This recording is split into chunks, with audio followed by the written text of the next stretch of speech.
All members of the House will please report to their assigned seats.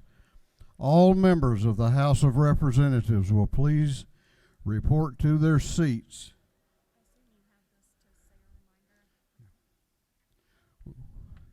Clerk will ring the bell.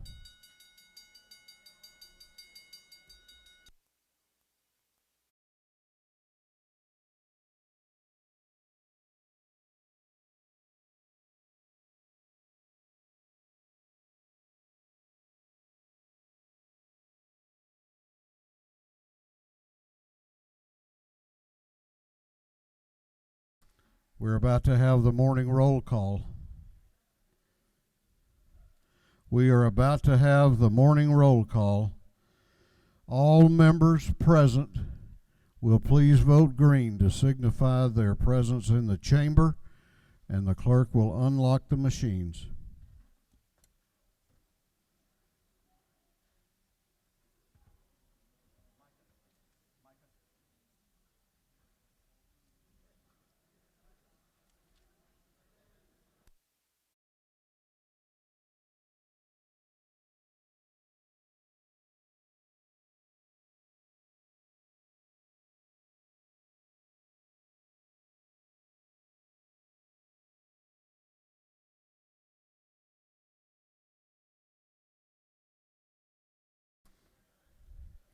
Have all members voted?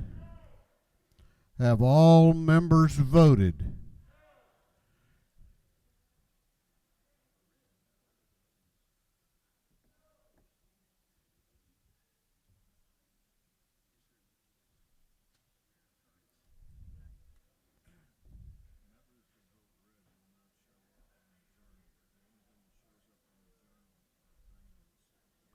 I'm not telling them that.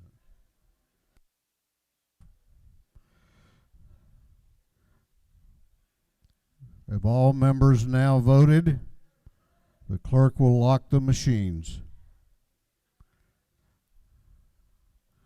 Doorkeepers will please close the doors and keep them closed.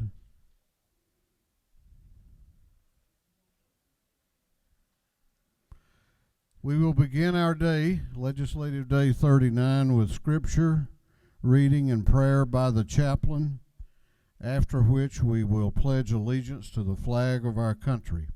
Our chaplain this morning will be introduced by the gentleman from the 123rd House District, Chairman Mark Newton. Chairman Newton. Thank you, Mr. Speaker. Thank you, Mr. Speaker. It is a joy and a privilege to introduce my friend and my pastor today, Dr. David Mckinley. David has this rare ability to convert sometimes complex biblical doctrine into pretty much everyday language that can both challenge and motivate change. He's the senior pastor at our church, Warren Baptist Church in Augusta, leading a ministry team reaching out to thousands of families in our area every week. We're glad that he and his wife, Connie, who I hope is watching, are serving there with us these past 13 years.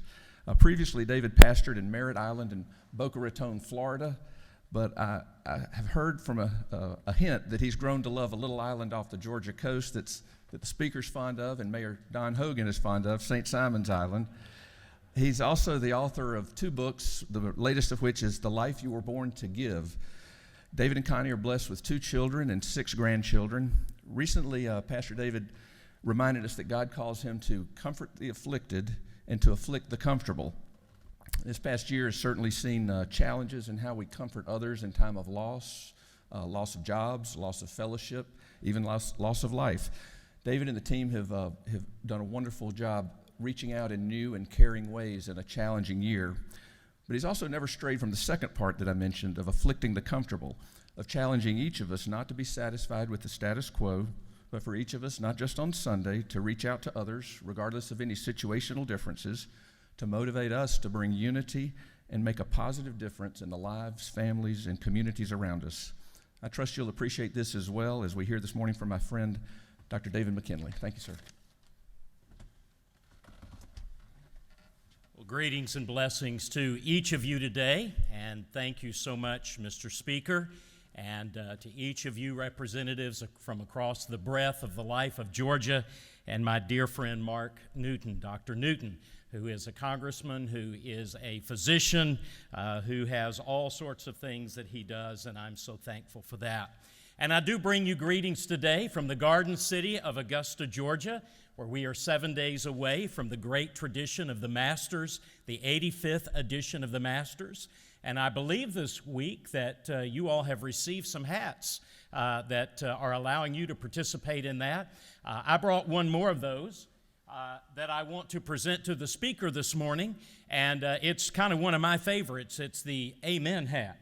And so, Mr. Speaker, I want you to be in my corner today and get an amen before I even begin, okay? So there we go. Thank you so very much. I appreciate that.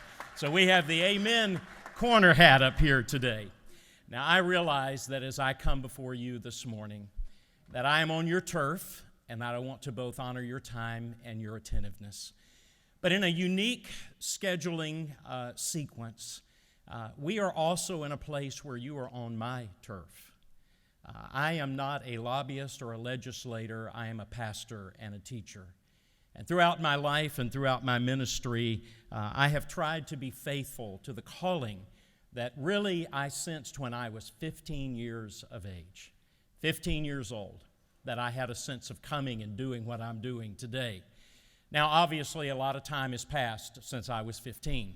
I am now in that category of life where I'm often asked, "Senior?" And I always respond, "No, I just turned 40, but I've had a really hard life." And that's what I always try to say to help people to understand.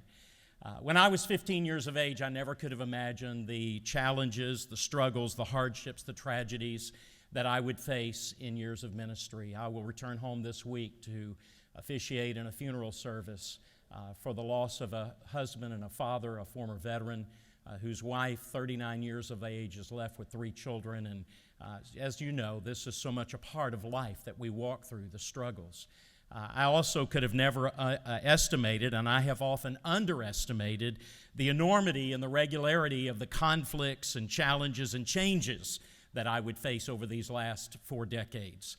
And I know that you are not in any way unaccustomed to personally dealing with conflicts and challenges in your life.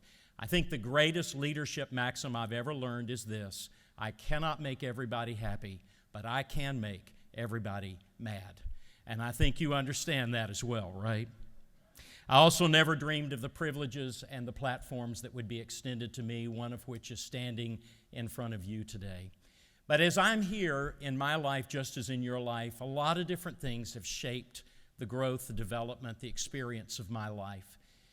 And one of those happened really after I graduated from college, and while I was working on my master's in seminary, I threw a paper out, 286 copies of the Commercial Appeal newspaper from Memphis, Tennessee, every day of my life for 7 days a week for over 3 years. And you know, something that was true of that experience was that never on one occasion did I ever write the news, and never did I print the paper. All that I did was delivered it. And as I come before you today, that is the spirit in which I come. I simply want to stand in this Holy Week, here between Palm Sunday and Good Friday and Easter, and to deliver to you what I believe to be the most important message in all the world. In 1 Corinthians chapter 15, verse 3, the Apostle Paul said, "For I delivered to you as of first importance what I also received, that Christ died for our sins in accordance with the Scriptures, that he was buried, and that he was raised on the 3rd day in accordance with the Scriptures. And then he appeared to Peter, and then to the 12, and then to over 500 eyewitnesses." Here in this one text, we have the totality and the simplicity of the message that is known as the gospel. The word gospel means good news. And the good news is that God sent his Son, Christ, to die for our sins because we are a faulted people and we need forgiveness. That Christ was buried in order that he might taste death. And then that he rose again on the 3rd day to give healing and hope to all who would look to him. And that testimony of the resurrection was not simply something that was past, but something that would be carried on through over 500 witnesses who were willing to risk their lives for the reality of this message. And so the whole of the message of the Christian faith is built on the reality of the resurrection of Jesus Christ.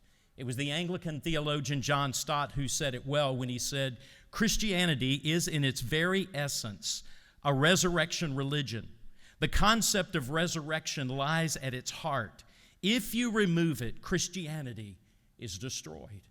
And he's exactly right.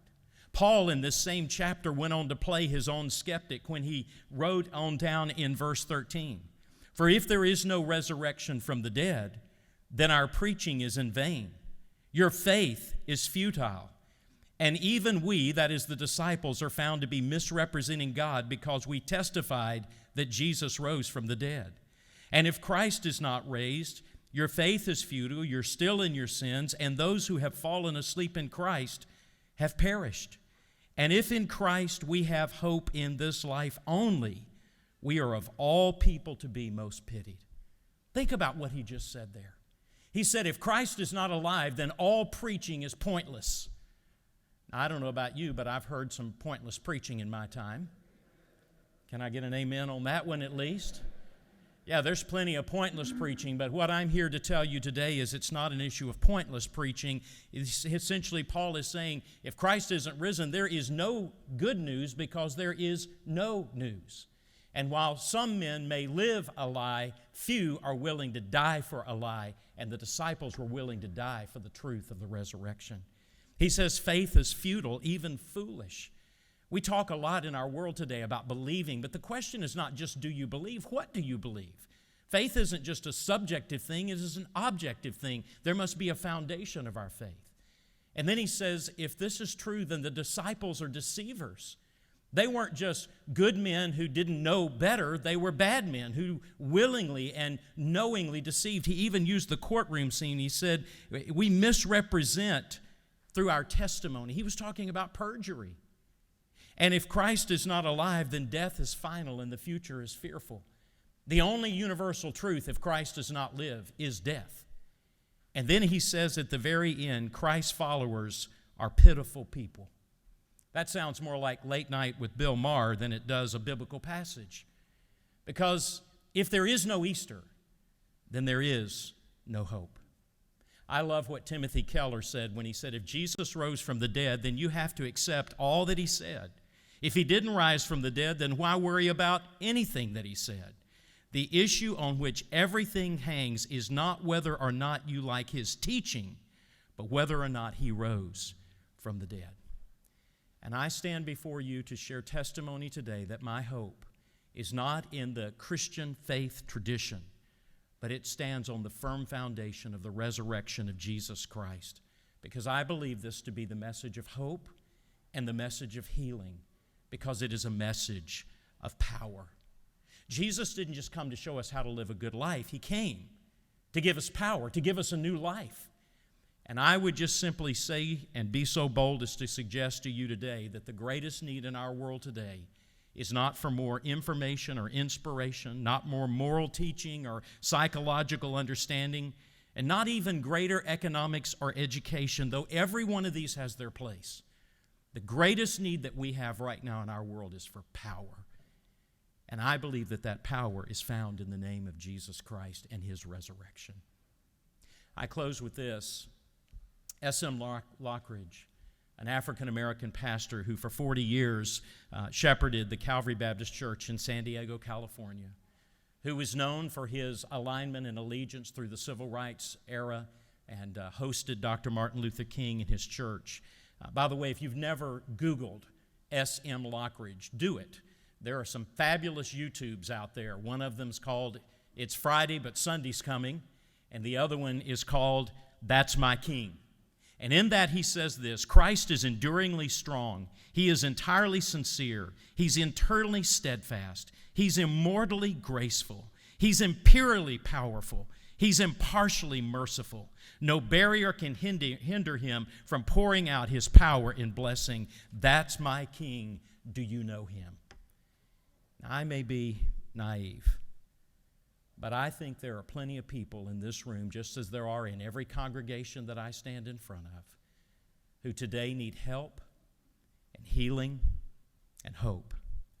And I pray that in the face of all of the issues that divide us, and the doubts that surround us, and the discouragement that weighs on us, and the despair and the defeat that inevitably causes us to look at the reality of death that threatens us, that you will take some time this week to read and to consider the witness and the testimony of Paul in 1 Corinthians chapter 15, and the voice of many through many millennia who would share with you what I say today as the headline of my delivery: Christ is risen, and there is life and hope in His name. And what I deliver to you today, I believe to be the truth, the whole truth, and nothing but the truth, so help me God. Would you pray with me?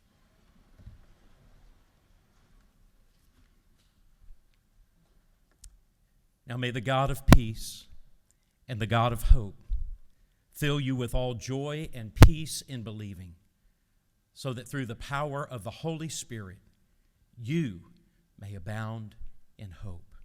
I pray in Jesus' name. Amen. Would you join me in the pledge? I pledge allegiance to the flag of the United States of America and to the republic for which it stands, one nation under God, indivisible, with liberty and justice for all. Thank you. Let's get a picture. Thank you, my friend. Doorkeepers will unlock the doors.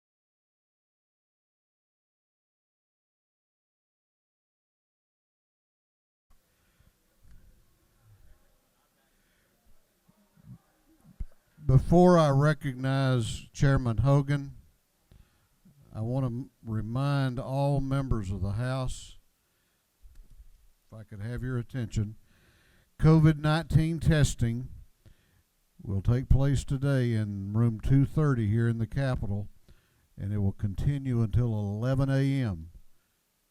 You've still got a few minutes to get down there if you haven't tested. All members and staff must test today.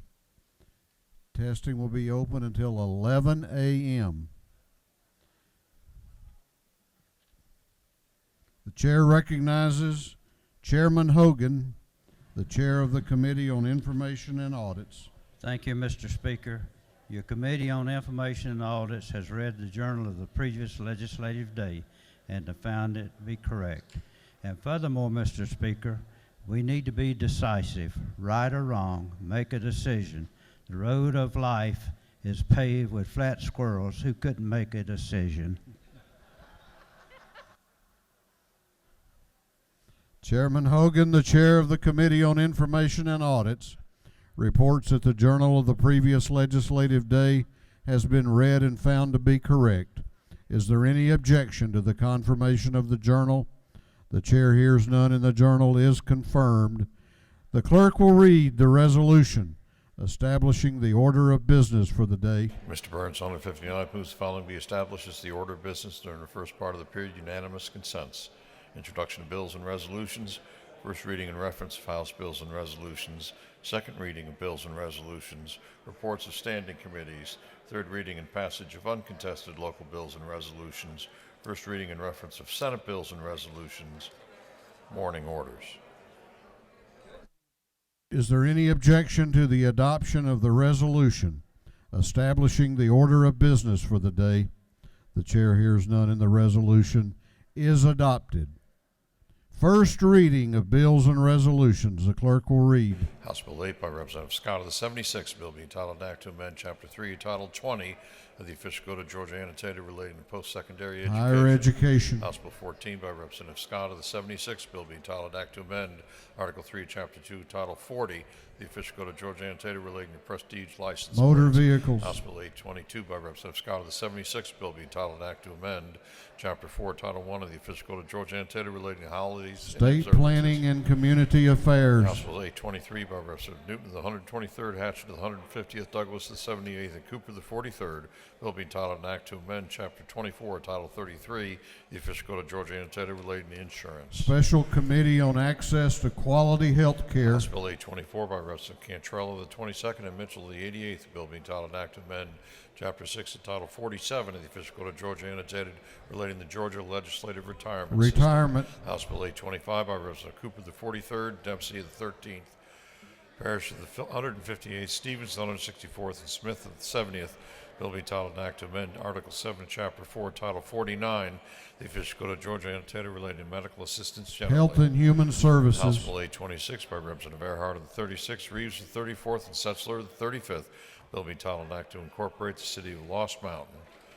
Intergovernmental Coordination. House Bill 827 by Representative Petrie of the 166th, Hitchens of the 161st, Chokas of the 138th, Newton of the 123rd, Stevens of the 164th.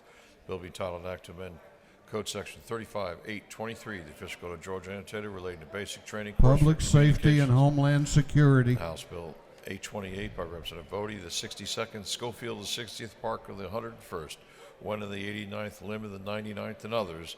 Bill being entitled an Act to amend Part 1 of Article 1 of Chapter 7 of Title 34 of the Official Code of Georgia annotated relating to wages. Industry and Labor. House Resolution 467 by Representative Green of the 151st, Dukes of the 154th, LaHood of the 175th, Houston of the 170th, Nix of the 69th. The resolution urging the Georgia Department of Transportation. House Resolution 496 by Representative Carpenter of the 4th, Powell of the 32nd, Jaspers of the 11th, Smith of the 18th, Scoggins of the 14th, and others. A resolution proposing an amendment to the Constitution. Education. That completes first readers. Second reading of bills and resolutions. The clerk will read. House Bill 809 by Representative Davis of the 87th, Scott of the 76th, McLeod of the 105th, Taylor of the 91st, Schofield of the 60th, a bill relating to conditional discharge for possession of a controlled substance as first offense. House Bill 810 by Representative Buckner of the 137th, Stevens of the 164th, Mathiak of the 73rd, Arnolitz of the 42nd, Schofield of the 60th, and others, a bill relating to sales and use taxes. House Bill 811 by Representative Cooper of the 43rd, a bill relating to professions and businesses.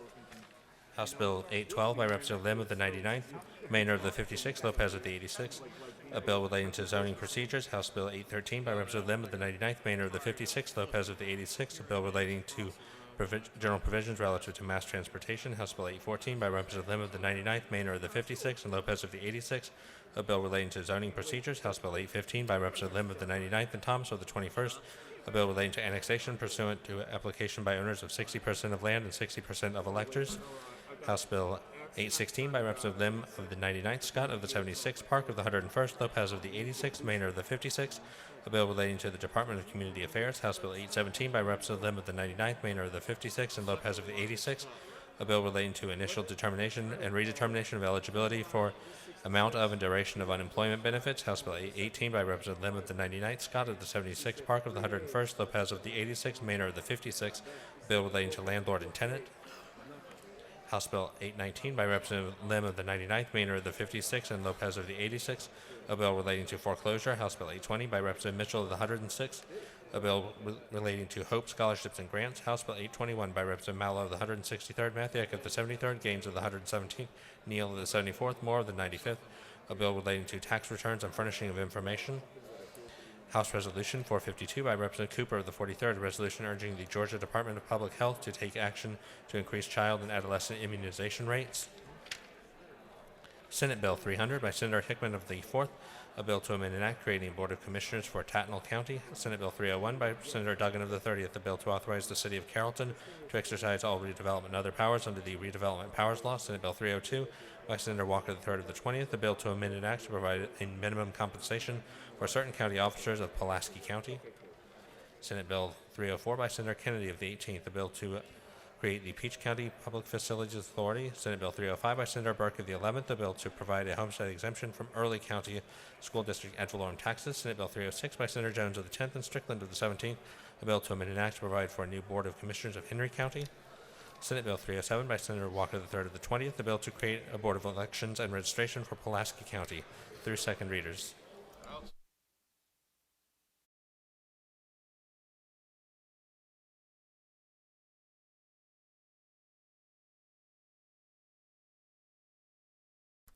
Reports of standing committees. The clerk will read. Representative Jan Tackersley, the 160th District Chairman of the Committee on Intergovernmental Coordination Locals, submitted the following report. Mr. Speaker, your Committee on Intergovernmental Coordination Locals had in consideration the following bills of the Senate. Has instructed me to report same back to the House following recommendations. Senate Bill 21 do pass. Senate Bill 285 do pass. Senate Bill 286 do pass. Senate Bill 290 do pass. Senate Bill 293 do pass. Senate Bill 296 do pass. Respectfully submitted, Representative Jan Tankersley, the 160th District Chairman. That completes the reading of the reports of standing committees.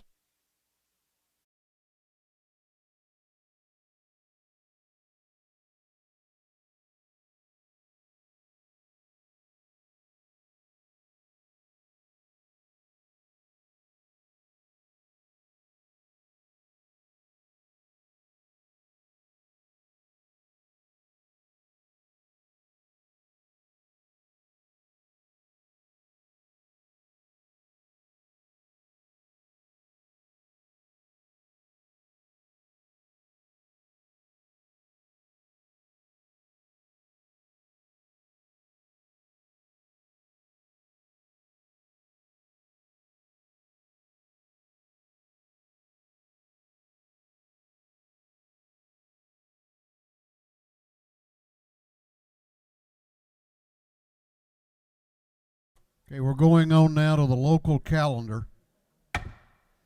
We're going on to the local calendar. Third reading and passage of uncontested local bills.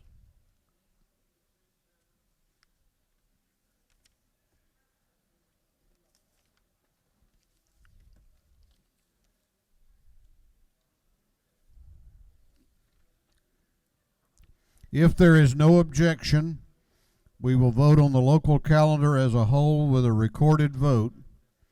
Hearing none, it is so ordered. The clerk will read the local calendar. Senate Bill 21 by Senator Jones, the 10th City of Stonecrest. Senate Bill 285 by Senator Jones, the 10th Henry County. Senate Bill 286 by Senator Jones, the 10th Henry County. Senate Bill 290 by Senator Hickman of the 4th Evans County. Senate Bill 293 by Senator Parent of the 42nd DeKalb County. Senate Bill 296 by Senator Gooch of the 51st White County.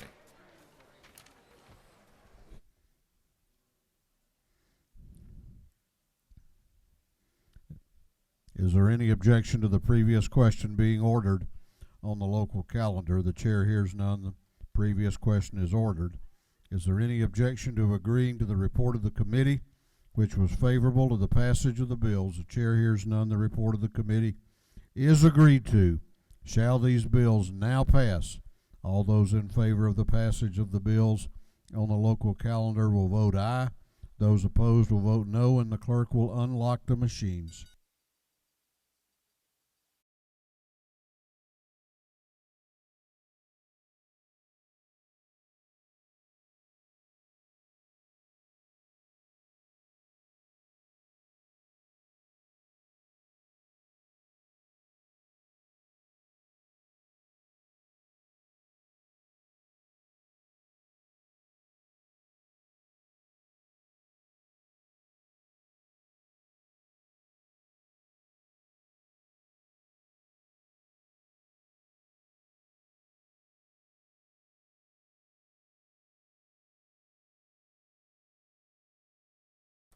Have all members voted?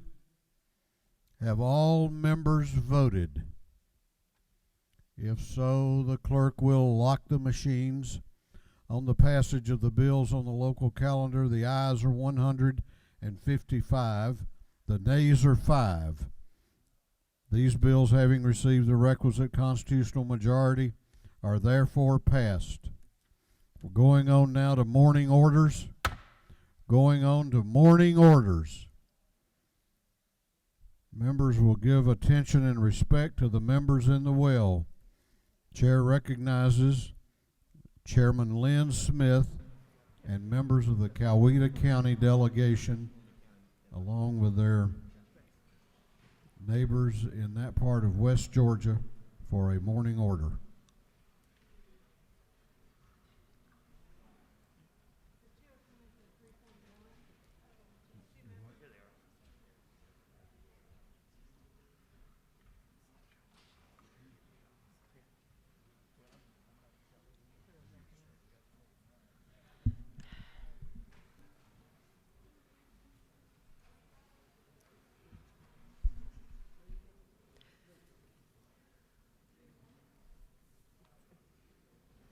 We could go. Good morning, everyone, and thank you for your awareness by standing like you are today for what happened to our county last Friday morning. We truly have not yet absorbed what's happened to our county. All of us have been out in it, working, doing our part. We have some information up here on the board for our local governments for you to make contributions if you want to, but there is a story to tell here. All of us we're out in our communities experiencing what the people we know and love so well we're dealing with. But please indulge us for a moment as we share this story with you, because it's worth telling. My county and the district we represent, all of us here, has been wiped out in so many places by a midnight tornado, an EF4, 170 miles per hour. I'm going to say that 5 more times. 170,000 miles per hour. Y'all, that's incomprehensible. It roared with very little warning, pell-mell through our homes and lives. The dawn brought us a silent witness of what had happened. The day saw us scrambling like ants in an ant bed that had just been kicked open as we moved about trying to comprehend. Most of us were able to do a flyover of the area to see what had happened. This flyover gave us a sense of destruction. 6 miles of sustained winds on our land. Wide in places, 1/4 of a mile was the smallest area that was hit. This is still incomprehensible for all of us here today. But when we got back home to our homes and when we went out to see what we could do to help, some had chainsaws, some were bringing water. We were all trying to do it. But this is what we saw later, the walkabout. Actually, as we stumbled about. It gave us a bone-chilling wake-up call to the 3D demolishing of our homes, trees, lives. Chaos, chaos. But then, as if a movie producer snapped the scene marker, a symphonic energy emerged. There were checking for survivors. Trees were moved off roads and houses. And when I tell you checking for survivors, that is really true. You had to move things out of the way, and you were trying to find out were they home that morning. It was a story that we knew would never end. But the utility trucks came in from everywhere. Volunteer groups of all kinds materialized, and good things began to happen, as if our lives were now being guided by a maestro. Chaos was being reshaped and reformed. We have such a long way to go. How do you replace a high school that has anchored our lives for over 70 years? I taught there during desegregation. The history and the goodwill this high school has for our community still exists, but there will not be any structure for almost 2 years because it was demolished. How do you replace trees that are over 100 years old?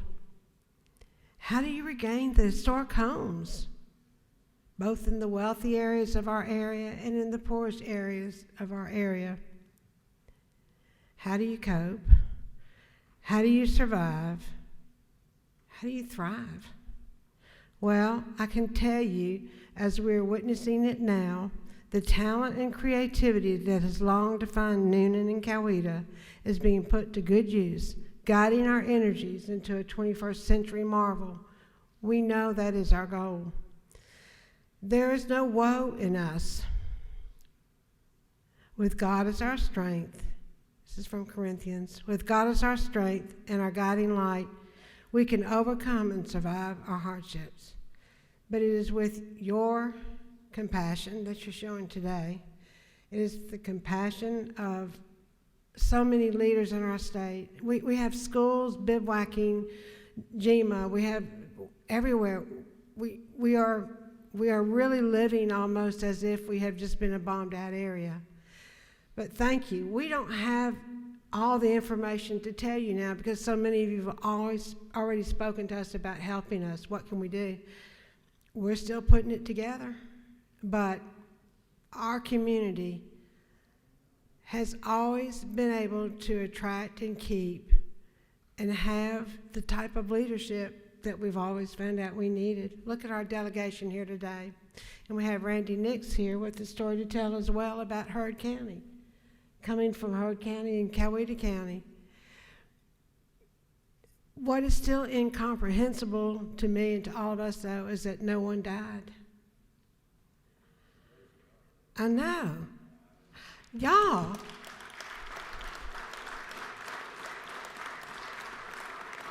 But it wasn't for lack of that storm trying.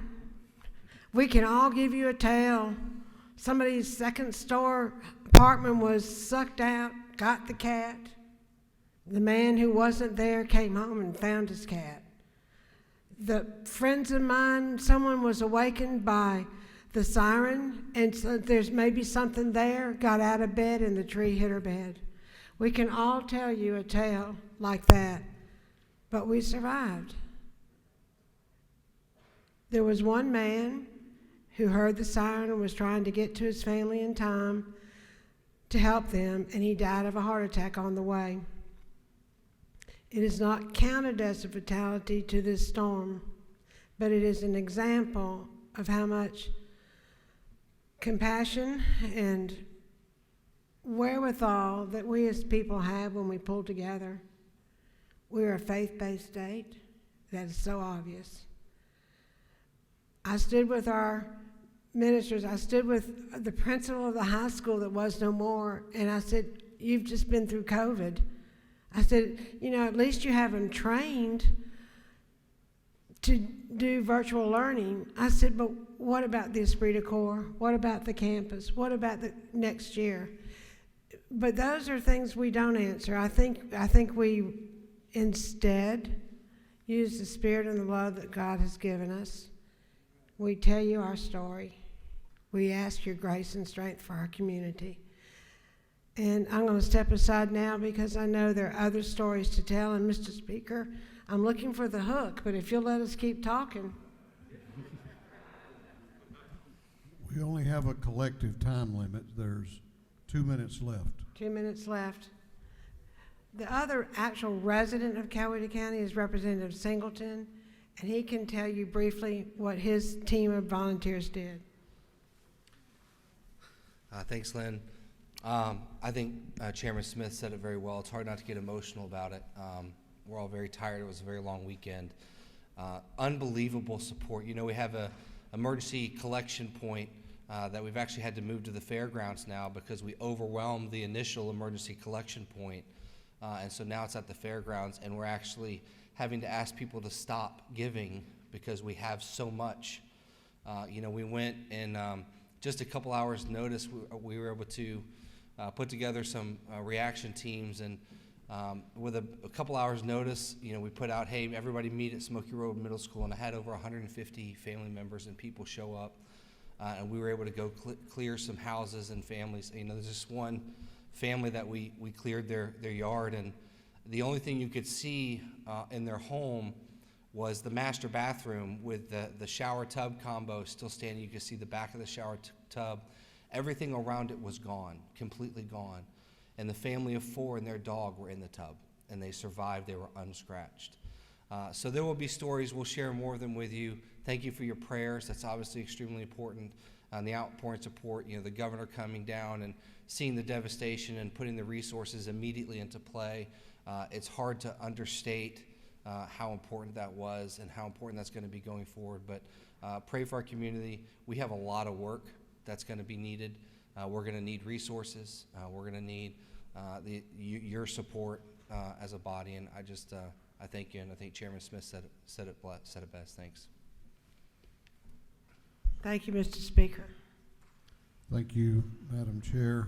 Time for morning orders has expired for today.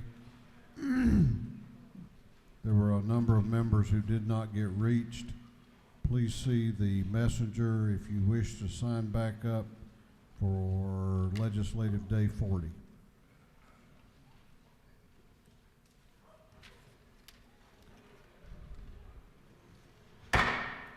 We are now going on to the rules calendar.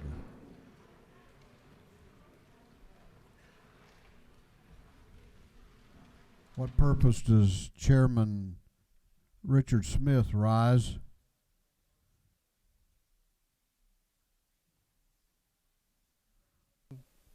State your motion.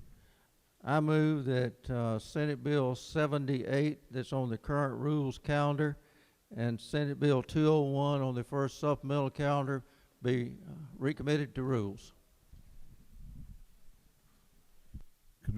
Could you state those bill numbers again? Be Senate Bill 78, which is on the current debate calendar, and then Senate Bill 201, which is in the first supplemental calendar. Clerk will read the caption. Oh, he does not have the supplemental calendar yet. Why don't we come back to that one when the supplemental calendar is published?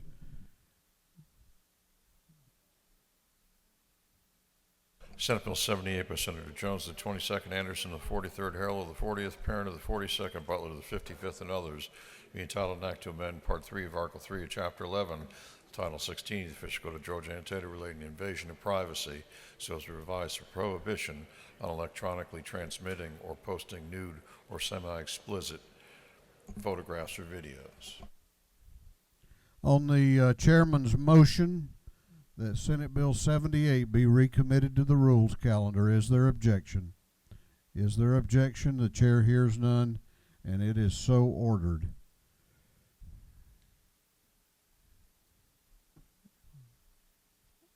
On Thursday of last week, Legislative Day 38, Senate Bill 246 was postponed until the next legislative day.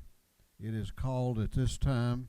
The clerk will read the caption to Senate Bill 246. Senate Bill 246 by Senator Brass, the 28th, Alvarez, the 56th, Kirkpatrick, the 32nd, Payne, the 54th, and others, be entitled an act to amend Code Section 22-690 of the Official Code of Georgia Annotated relating to educational entities and requirements for private schools and home study programs so as to provide for the Learn Pod Protection Act. This bill having referred to the Committee on Education. That committee recommends that this bill do pass by committee substitute. Chair recognizes Chairman Jaspers to present the bill. Thank you, Mr. Speaker. Glad to be the first up on day 39. Senate Bill 246 is a unique opportunity in education that many of your families are taking part in right now. It's a response to the COVID and school education changes. It's something called a learning pod. And so what's a learning pod? It's a voluntary group of parents of public school K-12 children and parents choosing to get their kids together to enhance learning. We're talking about neighborhood groups, apartment pods, possibly a subject matter pod to assist in their kids' education. This is for use in K-12 when in a remote learning situation. And it's so common today, and we know is going to be carried on into the future. The bill sponsor worked with DECAL, that's our Department of Early Care and Learning, to answer a few questions that they had and concerns. And to me, this bill just simply protects parents and gives them the opportunity to educate their children. This bill passed out unanimously in education, and I appreciate your favorable consideration on this, and I'll be glad to answer any questions, Mr. Speaker. You have no questions. Thank you. Thank you, Mr. Speaker. Is there any objection to the previous question being ordered? The chair hears none. The previous question is ordered. Is there any objection to adopting the committee substitute? The chair hears none. The committee substitute is adopted. Is there any objection to agreeing to the report of the committee, which was favorable to the passage of the bill? The chair hears none. The report of the committee is agreed to. Shall this bill now pass? All those in favor of the passage of the bill will vote aye. Those opposed will vote no, and the clerk will unlock the machines.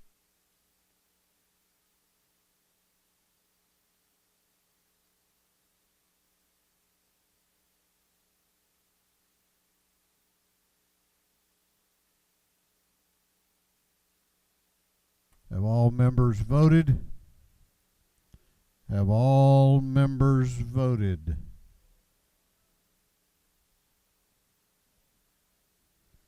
If so, the clerk will lock the machines. On the passage of Senate Bill 246, the ayes are 155, the nays are 7. This bill, having received the requisite constitutional majority, is therefore passed. On last Thursday, Senate Bill 213 was postponed to the next legislative day, and it is called at this time. The clerk will read the caption to Senate Bill 213. Senate Bill 213 by Senator Harper the 7th, Payne the 54th, Mullis the 53rd, Summers of the 13th, Gooch the 51st, be titled an act to amend Article 10 of Chapter 2 of Title 20, the official code of Georgia annotated relating to contracts and purchases by public schools so as to provide for payment on guarantee energy-saving contracts by local school systems. This bill has been referred to the Committee on Education. That committee recommends that this bill do pass. Chair recognizes Chairman Trey Rhodes to present the bill. Thank you, Mr. Speaker. We have before you today SB 213. SB 213 deals with energy savings contracts. And what these are tools that are used from our school systems, mainly our rural school systems and smaller school systems use these as ways to alleviate pressure from their general fund. And basically all this bill does currently, right now, they are listed under Title 20 and Title 50. And what this bill does is take them out of Title 50 and put them into Title 20. So these can be used by our schools. Mr. Speaker, that's the generalities of the bill, and I'll be glad to answer any questions. You have no questions. I ask for your favorable consideration. Thank you. Is there any objection to the previous question being ordered? The chair hears none. The previous question is ordered. Is there any objection to agreeing to the report of the committee, which was favorable to the passage of the bill? The chair hears none. The report of the committee is agreed to. Shall this bill now pass? All those in favor of the passage of the bill will vote aye. Those opposed will vote no, and the clerk will unlock the machines.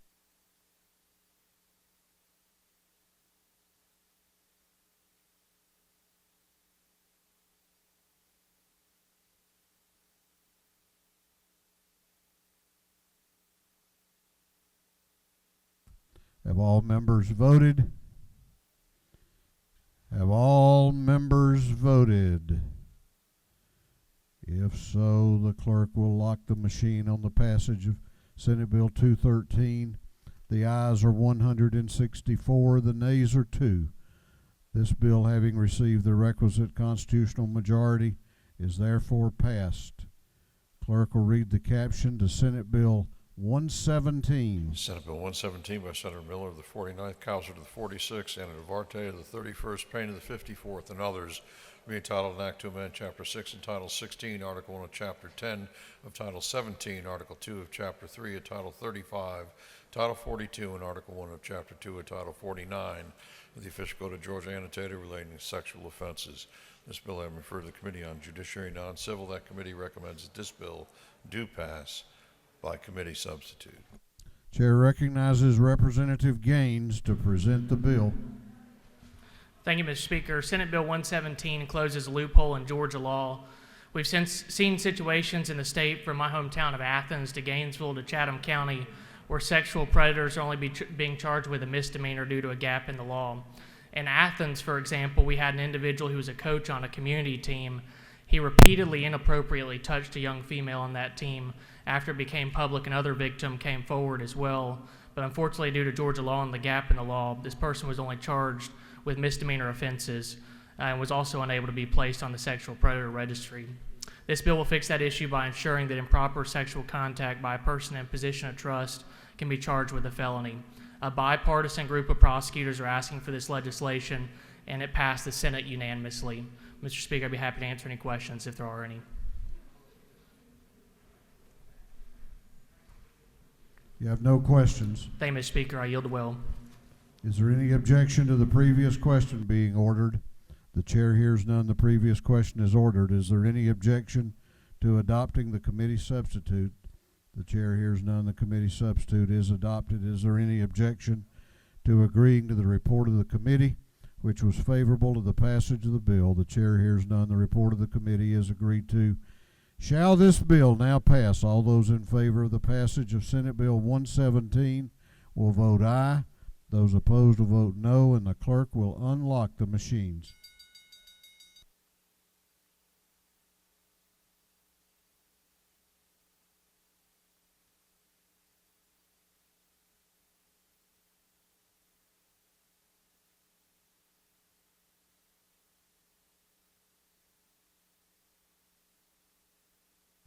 Have all members voted? Have all members voted?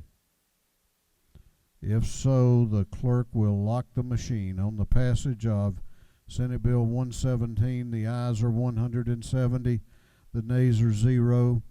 This bill, having received the requisite constitutional majority, is therefore passed. Clerk will read the caption to Senate Bill 156.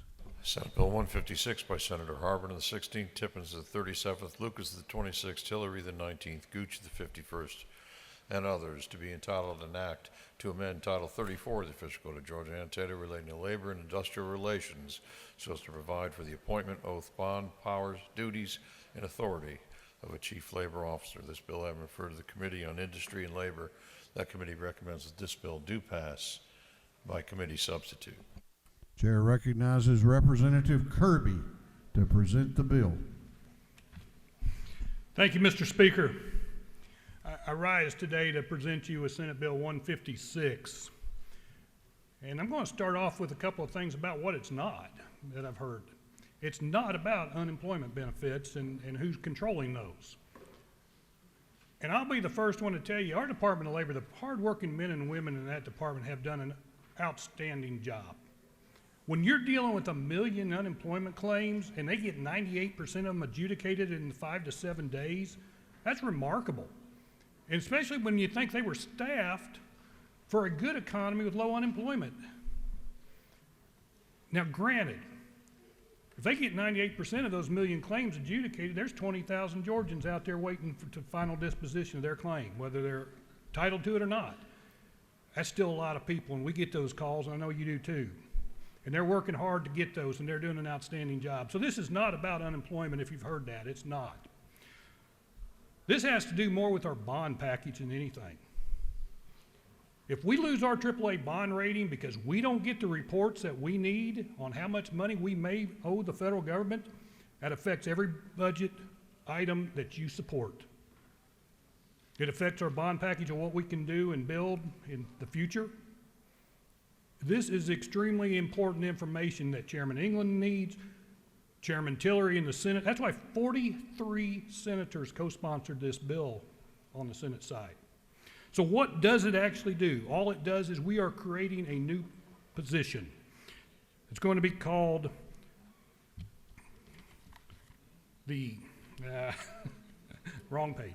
It's going to be, I'll get it here, the Chief Labor Officer. We went through several different titles over the time, but Chief Labor Officer. And their job is going to be to do those audits and financial reports to make sure they are given to the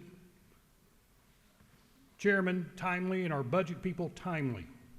so we don't have to worry about our bond rating going down. The rest of the bill gives them the authority to do that, gives them standing if there's an issue to make sure they have access to the information they need just to do these audits. That's all it's about. Auditing the finances of the Labor Department to make sure we get the information in the General Assembly we need. If there are a few questions, I'll be happy to take them. If not, I ask for your favorable consideration. You do have a few questions if you care to yield. I will take a few of them. Yes, sir. Chair recognizes Representative Al Williams to your left for a question. Thank you, Mr. Speaker. I'm just, will the gentleman yield? Absolutely. I'm just a little confused. Help unconfuse me here. Yes, sir. If one man is overloaded and can't do it, and it isn't happening, what you're telling me is one other single man can make it happen. Well, I think the commissioner has a lot more responsibilities than just doing these audits and getting the financial reports. That's what this position is going to do, is just have the one responsibility of being an auditor and getting this information to us and reporting back to the General Assembly. Will the gentleman further yield? Yes, sir. One final question. Is it not true that our AAA bond rating has been around through several administrations? And is it not further true that all the other labor commissions were able to get this paperwork? What's the difference now? I guess that would be the person who's responsible for doing it, sir. I'll take another question if there is one, Mr. Speaker. Chair recognizes Representative Glanton to your right for a question. Thank you, Mr. Speaker. Will the gentleman yield? Yes, sir. I guess my question is, why would we need to augment the duties of the commissioner who volunteered for the position, who's been duly compensated for the position, to pass by law someone to fill in the gaps? Why is that necessary?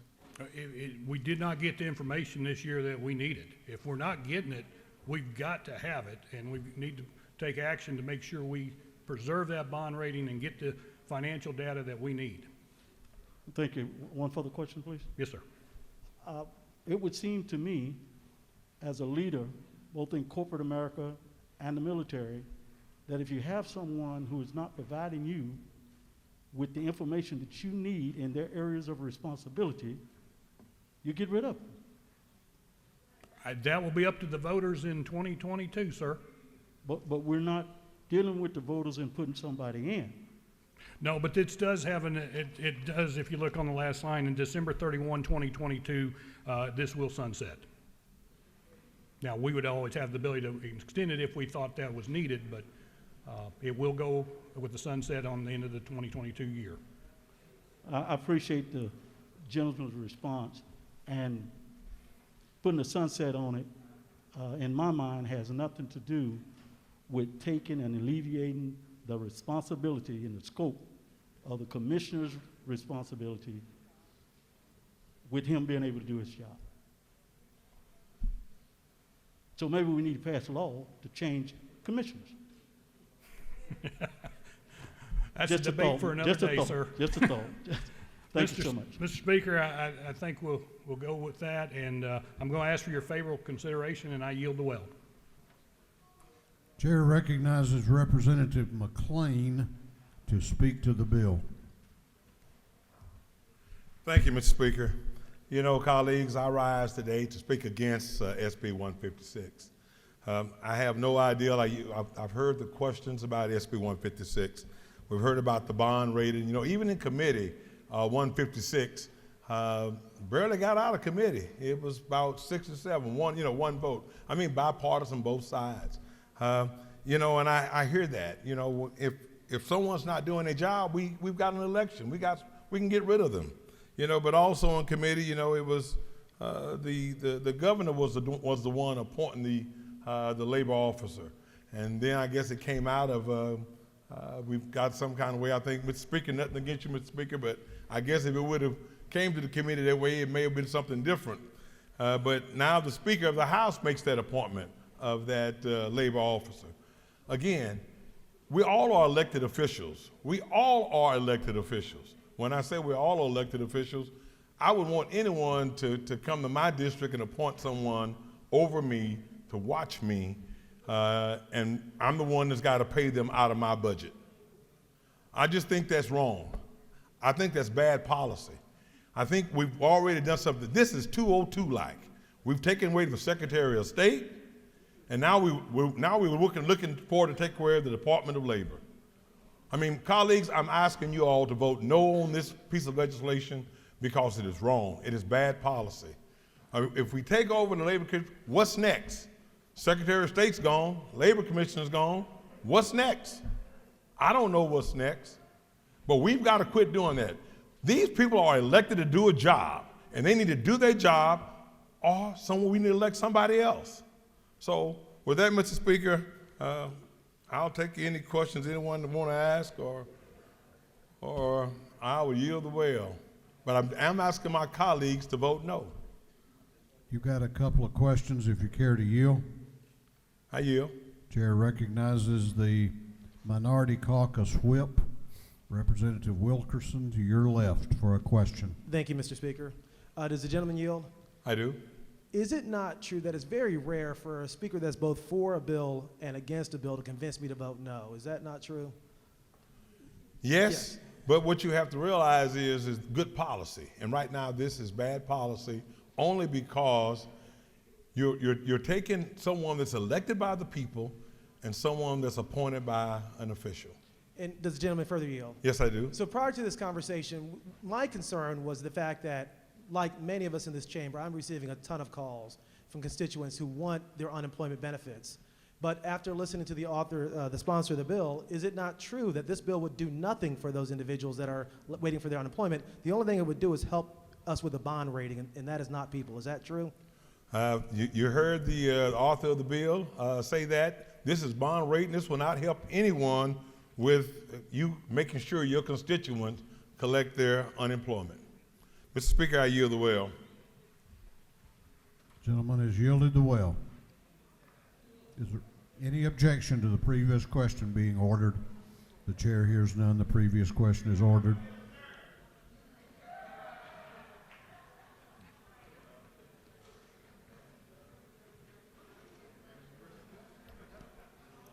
Is there any objection to adopting the committee substitute? The chair hears none. The committee substitute is adopted. Is there any objection to agreeing to the report of the committee, which was favorable to the passage of the bill? The chair hears none. The report of the committee is agreed to. Shall this bill now pass? All those in favor of the passage of the bill will vote aye. Those opposed will vote no, and the clerk will unlock the machines.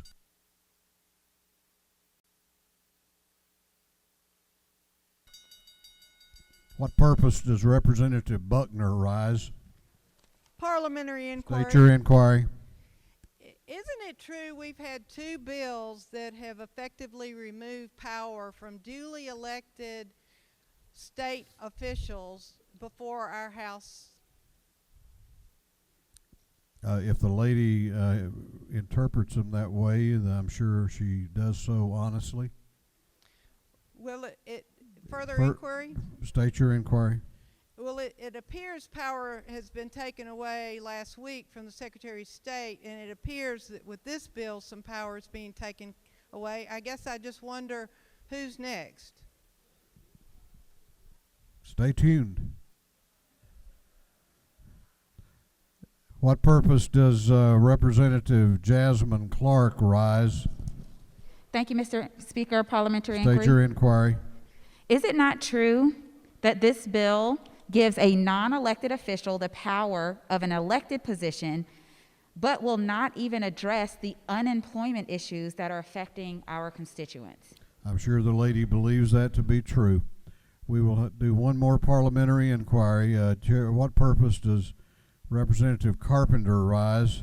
Parliamentary inquiry. State your inquiry. Is it not true that the very people that elected us to be down here wanted answers, and when we called, there was nobody on the other line? The chair heard that a few times. Have all members voted? Have all members voted? Have all members now voted?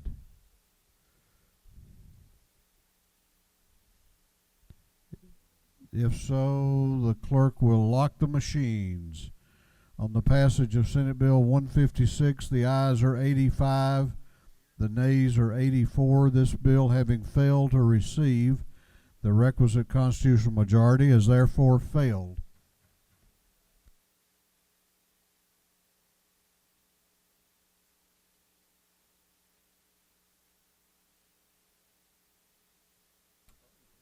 What purpose does the majority caucus whip rise? Mr. Speaker, I rise to serve notice for reconsideration. Gentleman has that right. What purpose does the minority caucus whip, Representative Wilkerson, rise? At the appropriate time, I'll object. Okay, served.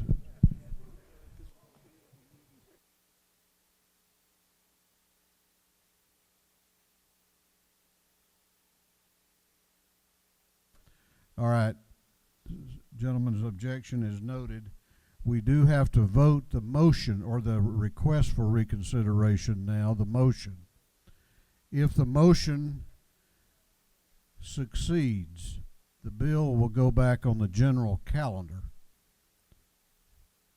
All those in favor of the motion for reconsideration of this House's action on Senate Bill 156 will vote aye.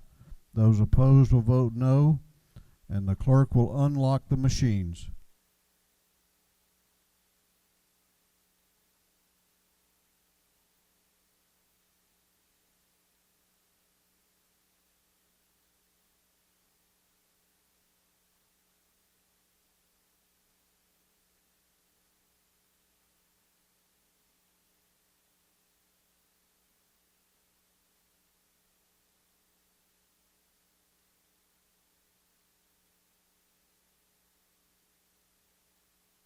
Have all members voted?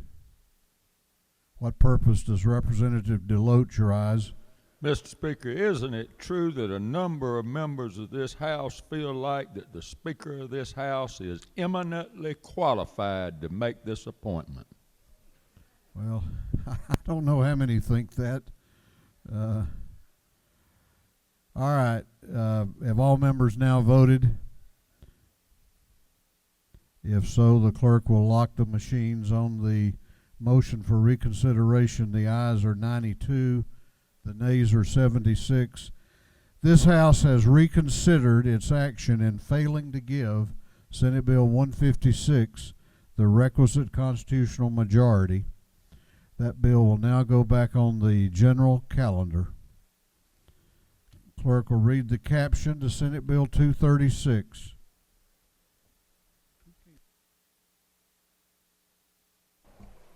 Senate Bill 236 by Senator Brass, the 28th, Jones, the 25th, Miller, the 49th, Robertson, the 29th, Beach, the 21st, and others, to be entitled an Act to amend Title III of the Official Code of Georgia Annotated relating to alcoholic beverages so as to allow food service establishments licensed to sell distilled spirits for consumption on the premises to sell mixed drinks for off-premise consumption. This bill has been referred to the Committee on Regulated Industries. That committee recommends that this bill do pass. Chair recognizes Representative Carpenter to present the bill. Thank you, Mr. Speaker. Senate Bill 236 seeks, everyone in this chamber has seen the devastating effects the pandemic has had on the restaurant industry. In fact, upwards of 30% of restaurants will not come back after this pandemic is over. This bill seeks to give restaurants a tool in the toolbox to weather these tough economic times. Currently, restaurants can sell beer and wine to go, and this bill seeks to add mixed drinks to that list. It gives rooms for locals to control it if they decide they don't want it. There are safety parameters around the amount of alcohol in each drink, the number of drinks for each entree, as well as where the alcohol must be stored in the vehicle while taking it home. Even when we are fully out of this pandemic, the eating behaviors of many Georgians have changed. In fact, I have seen takeouts increase 250% with no growth in sales. Moving forward, Georgians will eat out differently. This bill seeks to give our industry the flexibility to address those needs. Over 33 states have or will have legislation to address these concerns, and I want to add Georgia to that list, and I'll be glad to take any questions.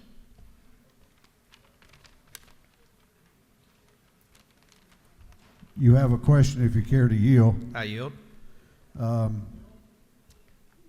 Chair recognizes Representative Jasmine Clark in the gallery to your left for a question. Thank you, Mr. Speaker. Does the gentleman yield? Yes, ma'am. I just have a quick question about logistics. So when you get your drink from the restaurant, you have to store it in the trunk of the car? How do you prevent it from spilling? So big cup holders, and it's in a sealed container. But yeah, you can store it in your trunk. If you don't have a trunk, you have to store it behind the last seat of the car, or you can put it in a glove box. Does the gentleman further yield? Yes, ma'am. And is this just to ensure that people are not drinking their mixed drink on the way home? Absolutely. This is the anti-roadie bill. Yes, ma'am. Thank you.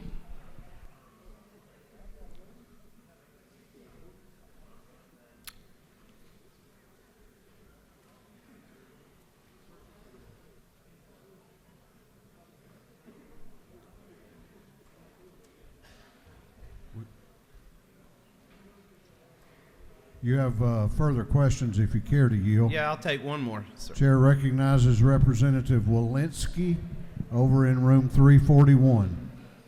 Does the representative yield? I do. How do I get it home on a motorcycle? I'd say you better find another vehicle to pick it up. There's nothing in this legislation to address that one. Thank you for this great bill that helps the restaurants and also is a safe way to have these mixed drinks come home. Thank you, Representative. Thank you very much. And I will further say that I don't sell mixed drinks in my restaurant, so this is not a Casey Carpenter profiteering beer. I'll yield the will.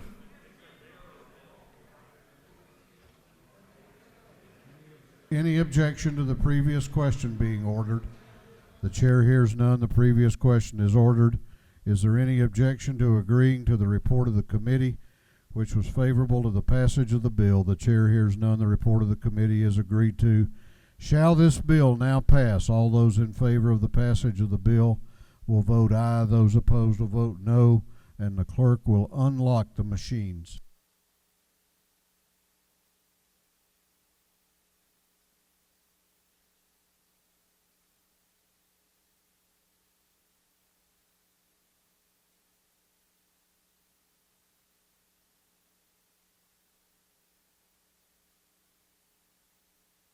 Have all members voted? Have all members voted? If so, the clerk will lock the machine on the passage of Senate Bill 236. The ayes are 120, the nays are 48. This bill, having received the requisite constitutional majority, is therefore passed. Clerk will read the caption to Senate Bill 225. Senate Bill 225 by Senator Harbison, the 15th, read to the 33rd, Payne to the 54th, Dugan to the 30th, Anderson to the 43rd, and others, be titled an act to amend Article 3, Chapter 2, Title 40 of the Official Code of Georgia, annotated, relating to prestige license plates and special plates for certain persons and vehicles, so as to provide for a veteran's license plate. This bill having referred to the Committee on Motor Vehicles, that committee recommends that this bill do pass by committee substitute. Chair recognizes Chairman Hitchens to present the bill. Thank you very much, Mr. Speaker. You know, sometimes when you bide your time and patience, things just seem to collapse into place. For those of you that don't know, today is Vietnam Veterans Day, as declared by Congress and signed by the President. And I have a bill here today that deals with Vietnam veterans.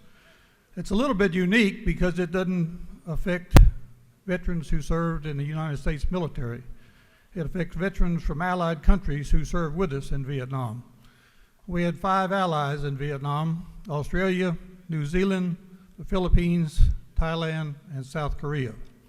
In particularly, as many of you know, there's a group that lives up in Gwinnett County. Most of them were here last year for a companion bill, dressed up in their uniforms. And They contributed almost 500,000 men and suffered 18,000 casualties in the Vietnam War. They've invited me up there 3 or 4 times. I've made the 5-hour trip up there to be with them. It received a lot of international coverage last year when we gave them veterans driver's license, including a lot of coverage in Korea. So I'm back today to ask that we do the same thing with regard to those people who served in the military of allied countries who have since immigrated to the United States, have become naturalized U.S. citizens. And from my perspective, and Representative Williams is going to speak here after me, it kind of reminiscent of King Henry V and the play by Shakespeare, Henry V, Act 4, Scene 3, which was written about 1600, and talked about the Battle of Agincourt many years before, in which the British were greatly outnumbered by the French. And King Henry, as he was talking to his men before the battle, was trying to motivate them because they had very negative thoughts about what the outcome was going to be.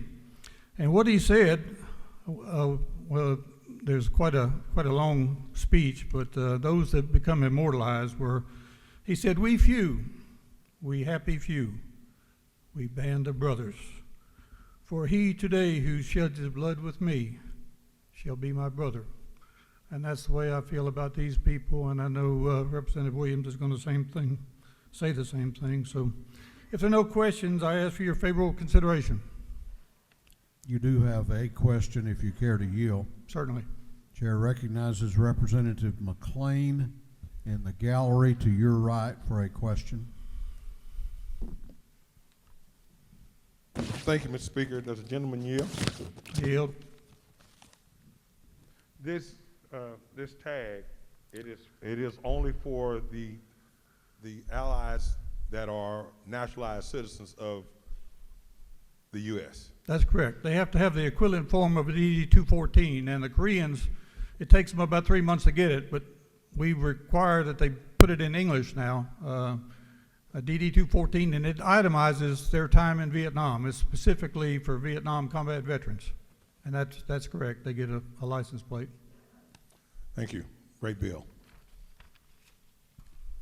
You have another question if you care to yield. I'll yield. Chair recognizes Representative Cannon to your left for a question. Thank you. Do you yield? I yield. As a daughter of a master sergeant in the Vietnam War, I wanted to thank you for this bill and also just ask, what's the cost? I don't think there's any cost. The Vietnam veterans tag is already in place, and all they do is access one that those people in our country who served as veterans and haven't been to a war already get these veterans license plates. I've got one that says Vietnam, Marine Vietnam veteran, but those people who were in between wars can still get a veteran's license plate, and it just says veteran.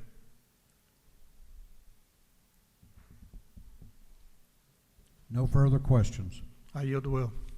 Chair recognizes Representative Al Williams to speak to the bill.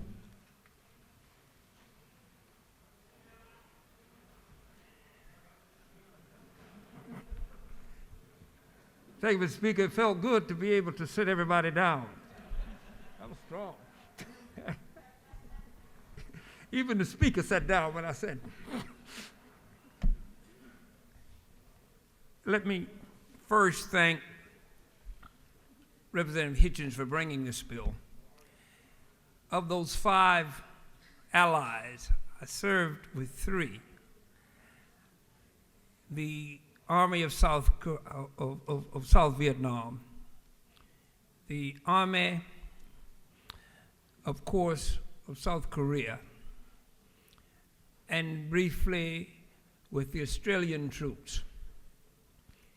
I'm so glad that after all of these years, we're doing the right thing. Because when you think about it, we lost 58,000 American soldiers. South Koreans lost 18,000. At that time, a much smaller population than us.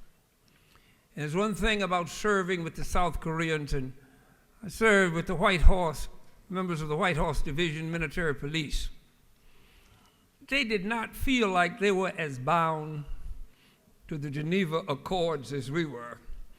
So if you really wanted some information, kind of let the South Koreans do the interrogation, and you would get the information you needed. They served loyally. They served courageously. And I'm asking that those of us in agreement would vote yes for House Bill 225. Honor Shamika. With that, I yield the will, Mr. Speaker.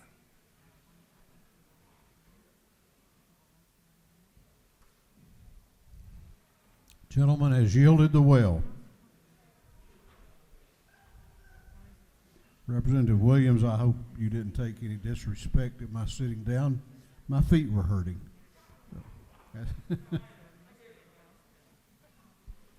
Is there any objection to the previous question being ordered? The chair hears none. The previous question is ordered. Is there any objection to adopting the committee substitute? The chair hears none. The committee substitute is adopted.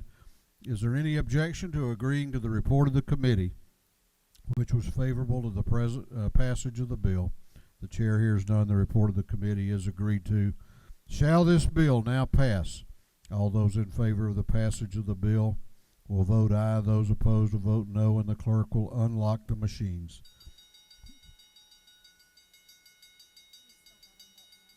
What purpose does Representative McLeod rise?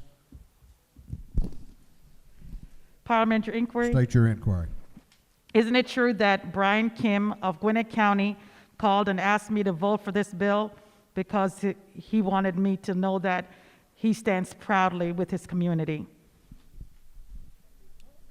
If the lady so states. Have all members voted? Have all members voted? If so, the clerk will lock the machines on the passage of Senate Bill 225.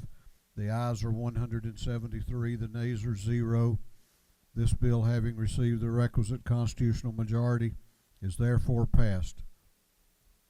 Clerk will read the caption to Senate Bill 59. Senate Bill 59 by Senator Albers, the 56th, Payne, the 54th, Miller, the 49th, Gooch, the 51st, Huffstetler, the 52nd, and others to be titled an act to amend Chapter 2 entitled 20, the official code of Georgia annotated relating to elementary and secondary education, so as to provide for additional QBE funding for each full-time equivalent student within a local charter school. This bill having referred to the Committee on Education, that committee recommends that this bill do pass by committee substitute. Chair recognizes Chairman Todd Jones to present the bill. Thank you, Mr. Speaker. Colleagues, for those of you in the Education Committee, you know that one of my key mantras in education is to put the child at the center of every decision that we make. We have an opportunity here to continue to do that. Being able to provide more and more options for our children, I think, really just enhances the educational opportunities here in the state of Georgia. I think it's incumbent upon us to be able to continue to fuel this type of opportunity and alternative for each of our schools. So what does SB 59 do? First and foremost, this is helping public schools. It's helping public school students and public school teachers. There's 3 key sections to the bill.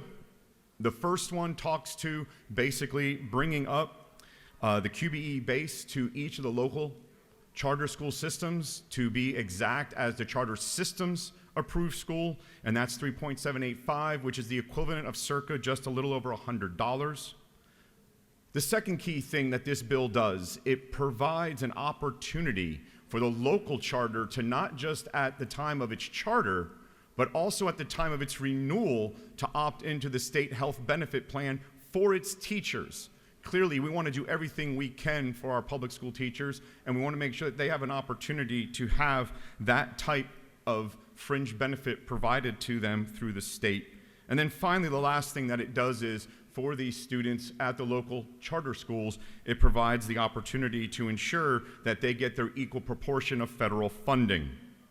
For those of you who don't know much about local charter schools, I have just a couple of examples in case you're sitting there wondering, what does a local charter school do? In APS, for instance, the APS school district, there's a locally approved charter school called Charles Drew that focuses in STEAM education. In Clayton County, there is Utopian Academy, and it focuses on the performing arts. So you can see these are not necessarily always going to be redundant to the public school, but definitely complementary to the public school offerings to ensure that each child and their unique requirements are addressed. I hope that each of you have had an opportunity to review the bill. Unless there's any questions, I ask for your favorable consideration on SB 59.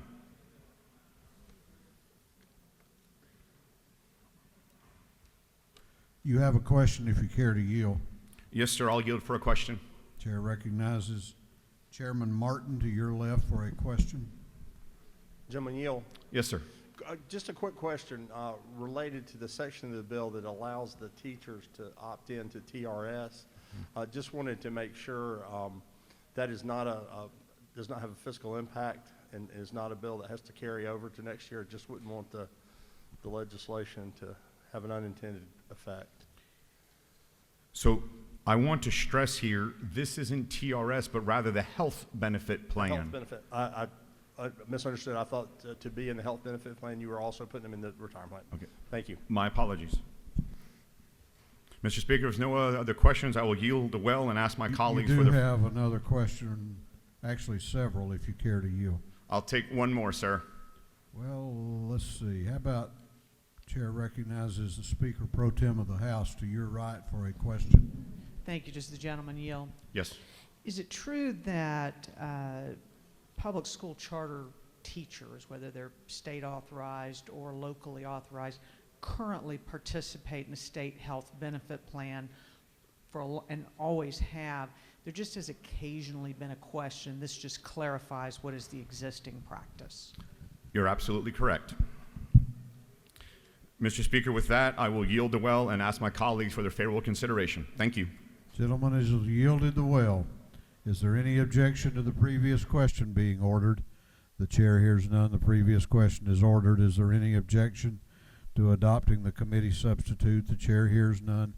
The committee substitute is adopted. Is there any objection to agreeing to the report of the committee, which was favorable to the passage of the bill? The chair hears none. The report of the committee is agreed to. Shall this bill now pass? All those in favor of the passage of the bill will vote aye. Those opposed will vote no, and the clerk will unlock the machine.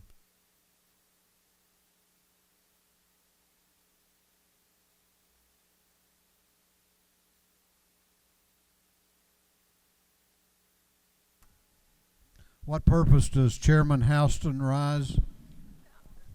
Parliamentary inquiry. State your inquiry. Is it not true in one of my counties I represent that the school board formed a charter school because not every child fits into a high school situation, and is it not true we formed a charter school for potential dropouts, and it has been very successful? I'm sure the lady, if she states that, it is true. Thank you so much. Have all members voted? Have all members voted? If so, the clerk will lock the machines on the passage of Senate Bill 59. The ayes are 138, the nays are 31. This bill, having received the requisite constitutional majority, is therefore passed.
Clerk will read the caption to Senate Bill 105.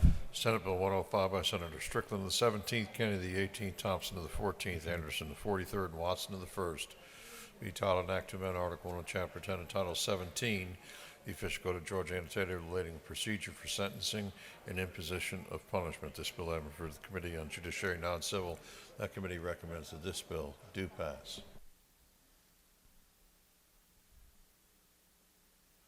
Chair recognizes Representative Tyler Paul Smith to present the bill. Thank you, Mr. Speaker. Members of this august body, good morning. I bring to you today Senate Bill 105. This bill will have a significant and impactful result to help thousands of Georgians actually get back to work in our state. Tell you a little bit about Senate Bill 105. It will provide a uniform pathway to early termination of probation for individuals who have proven their rehabilitation in our state. This important bill was a bipartisan effort that has the support of the Prosecuting Attorneys Council, the Georgia Association of Criminal Defense Lawyers, the Department of Community Supervision, and the Council of Superior Court Judges, as well as many other advocacy groups. Specifically, Senate Bill 105 takes the three existing early termination pathways in Georgia law and provides a clarity and consistency to make them work for the courts, prosecutors, community supervision officers, and individuals on probation. Each pathway is based on the same criteria and is only available to individuals that have proven their rehabilitation by the following. Number one, by not committing any new offense other than a minor traffic offense. Number two, not having even a technical revocation in the last 24 months and paying 100% of their restitution. This bill provides an incentive for those on probation to behave and pay their restitution they owe to make good their debt to society. Mr. Speaker, with that, I will yield a few questions if there are any. You do have some questions, and you do yield? Yes, Mr. Speaker. Chair recognizes Representative Mac Jackson to your right for a question. Thank you, Mr. Speaker. To the gentleman in the well, do you yield? To my friend. Thank you for bringing this bill. One question I have, in order for a person to request early termination, will he have to hire an attorney to petition the courts, or can he just sign a petition at the probation office, or will it have to go back to court before the judge? Thank you for the question. Although some of us lawyers in here would prefer that they do ask us, you could present your own pro se motion if you wanted to do that as the defendant. You wouldn't necessarily have to have an attorney to do this. Chair recognizes Representative Al Williams to your left for a question. Thank you, Mr. Speaker. Will the gentleman yield? To my friend. Thank you for this bill. I think it's very important. But I do have one question. Is it not true that I'm a proud Gullah Geechee and I don't recognize your dialect? Is that Ludwig?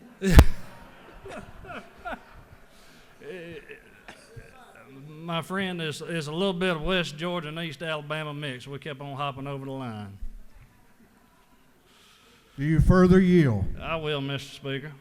Chair recognizes Representative Scott in the gallery for a question.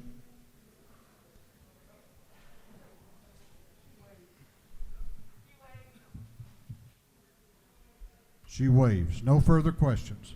Thank you, Mr. Speaker. Members of this body, as the good Lord taught us in his model prayer, forgive us our trespasses as we forgive those who trespass against us. If you want to truly believe in forgiveness, I ask your favorable consideration for this bill. With that, Mr. Speaker, I yield the will. Is there any objection to the previous question being ordered? The chair hears none. The previous question is ordered. Is there any objection to agreeing to the report of the committee, which was favorable to the passage of the bill? The chair hears none. The report of the committee is agreed to. Shall this bill now pass? All those in favor of the passage of the bill will vote aye. Those opposed will vote no, and the clerk will unlock the machine.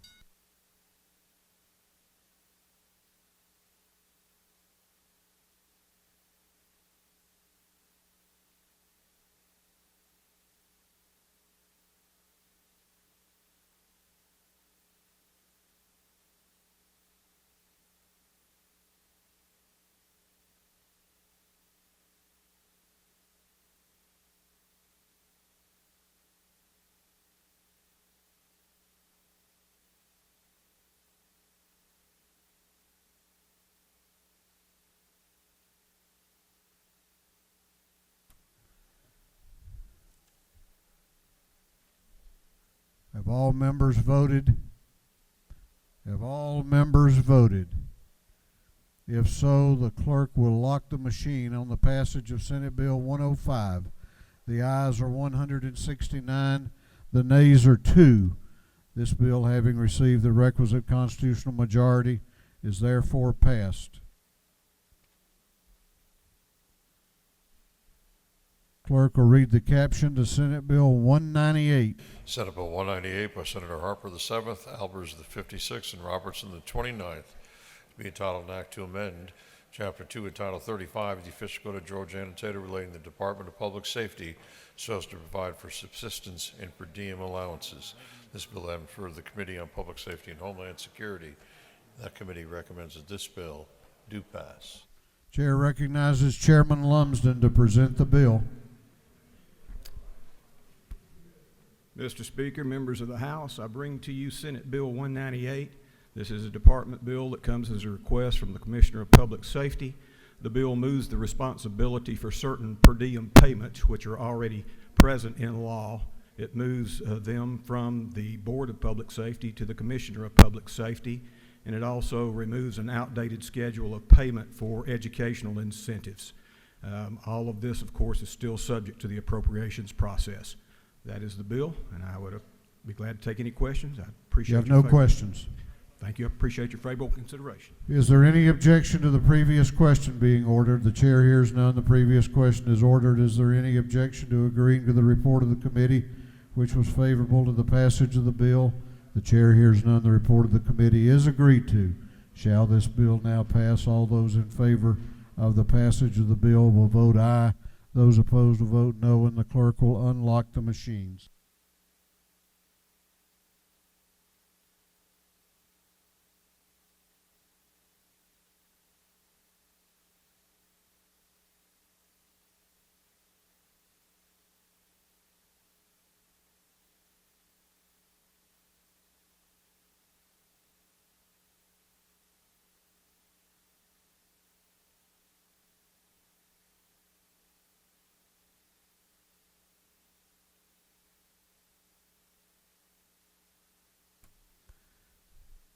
Have all members voted? Have all members voted? If so, the clerk will lock the machine on the passage of Senate Bill 198. The ayes are 169, the nays are 0. This bill, having received the requisite constitutional majority, is therefore passed.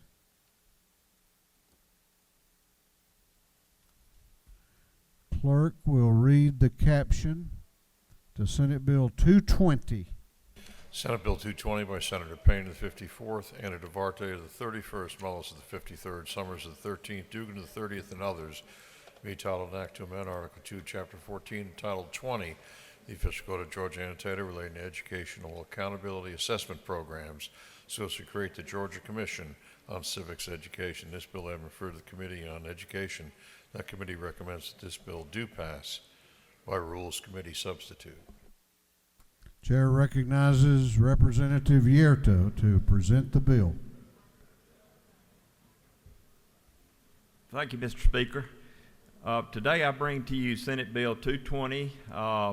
The original language of this bill has been taken out and now is the same as House Bill 681, which we passed back on March the 8th. And this House passed this bill 169-2.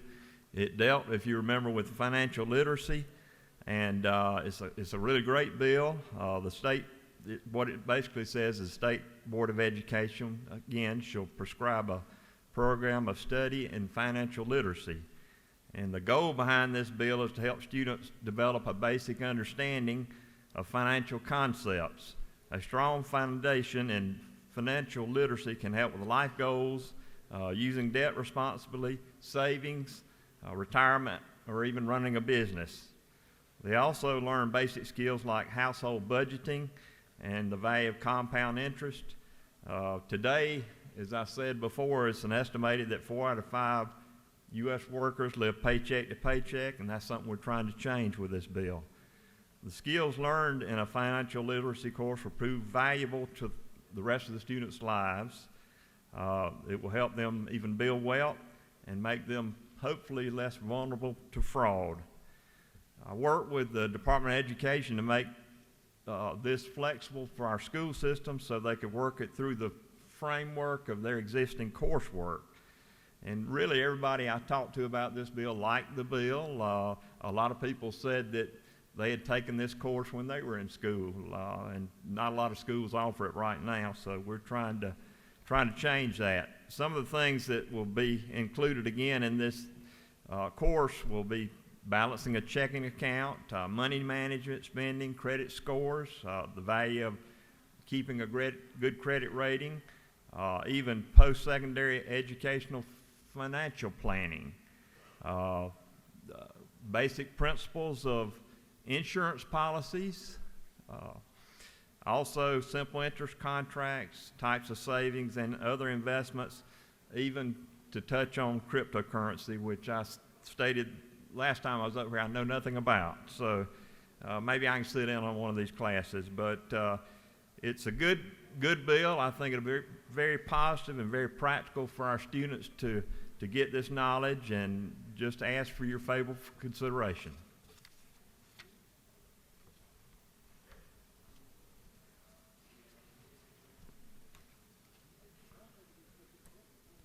You have several questions. Do you care to yield? Yes, sir. I'll be glad to. Chair recognizes Representative Benton to your left for a question. Thank Yes, you, Mr. sir. Speaker. Gentleman yield. Yes, sir. Supported your bill the first time it came through. Was there some reason that the civics legislation was taken out and not just included in with your bill? Well, it didn't get, it was taken out because basically mine was stripped out on their side. Okay. Do you further yield? Yes, sir. Chair recognizes Representative Maynor up in the gallery for a question. Do you yield, sir? Yes, ma'am, I do.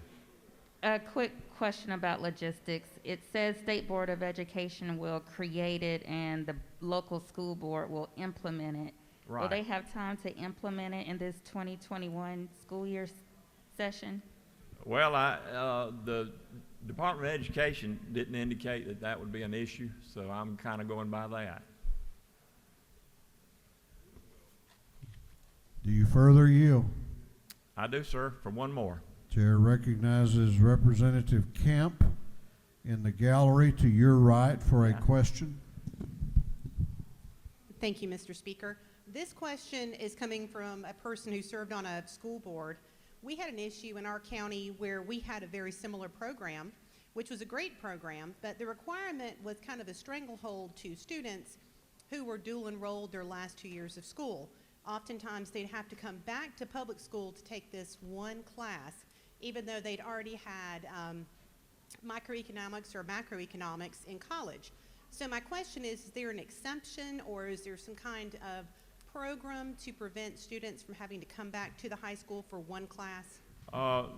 Actually, like I said, I worked through the framework of working with the Department of Education, and the classes can be offered through existing classes framework. In other words, they may be able to take this course instead of economics or something like that, or some other social studies. Do you further yield? Yes, sir, I will. Okay. Chair recognizes Representative Gamble over in room 341 for a question.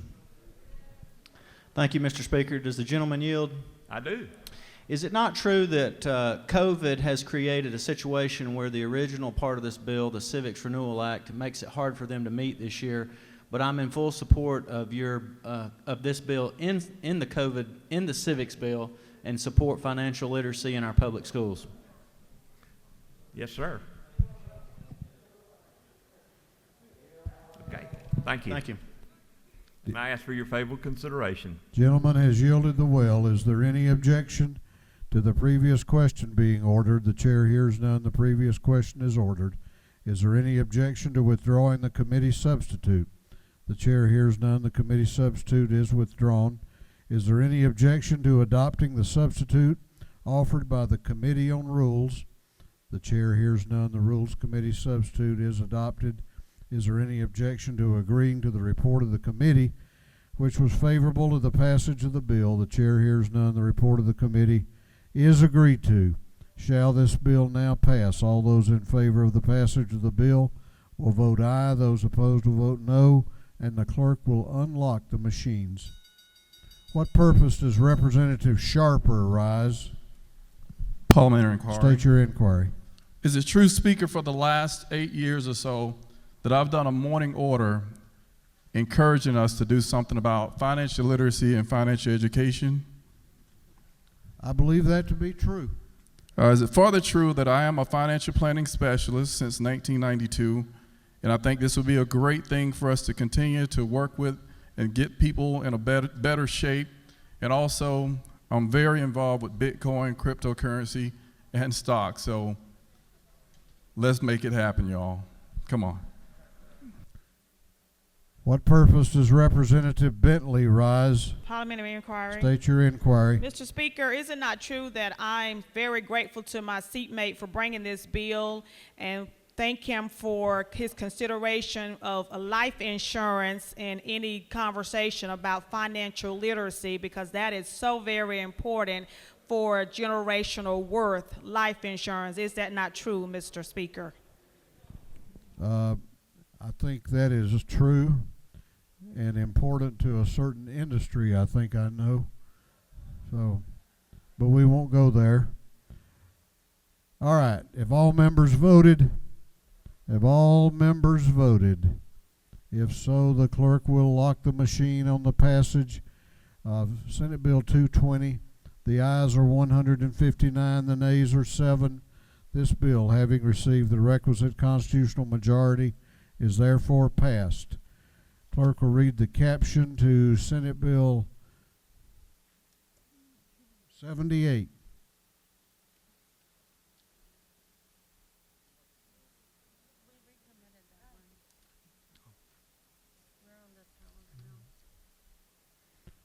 Clerk will read the caption to Senate Bill 260. Senate Bill 260 by Senator Harper, the seventh, be titled an act to amend Code Section 21280, the official code of Georgia Annotated relating to promulgation and adoption of rules and regulations and sharing of information so as to exclude certain soil amendments from regulation. This bill having referred to the Committee on Agriculture and Consumer Affairs. That committee recommends that this bill do pass by committee substitute. Chair recognizes Chairman Dickey to present the bill. Thank you, Mr. Speaker. This afternoon, ladies and gentlemen, I bring you SB 260. If you recall, last year we passed House Bill 1057 out, created rules and regs for these soil amendments for agricultural products. And it was really done to put some new rules and regulations in this bill. We haven't done it since 1970. And it was a great bill, but we have some bad actors that you might have heard about in the past, and this 1057 sort of fixed that. But 260 this year, due to COVID last year, didn't get around to quite finishing those rules and regulations, and that's what 260 does. It sets a buffer of 100 feet, which is the most largest buffer there is in the state right now, and it requires a nutrient management plan from these companies to have before they apply this to the land. It's no more. This is liquid. It's no more than 4% solids, and it's injected into the soil. They've purchased these large machines that actually put it several inches into the ground to cut down on any other odor. So, and also this bill is another bill we have to collect fees. So we can hire these people with Department of Ag or agronomists and inspector to check behind what is going on. So this bill is immensely important to the poultry industry in our state, and I just ask your consideration on SB 260 that finishes the drill of amending these, of regulating these soil amendments. And I'll stand for any questions, Mr. Speaker, if I have any.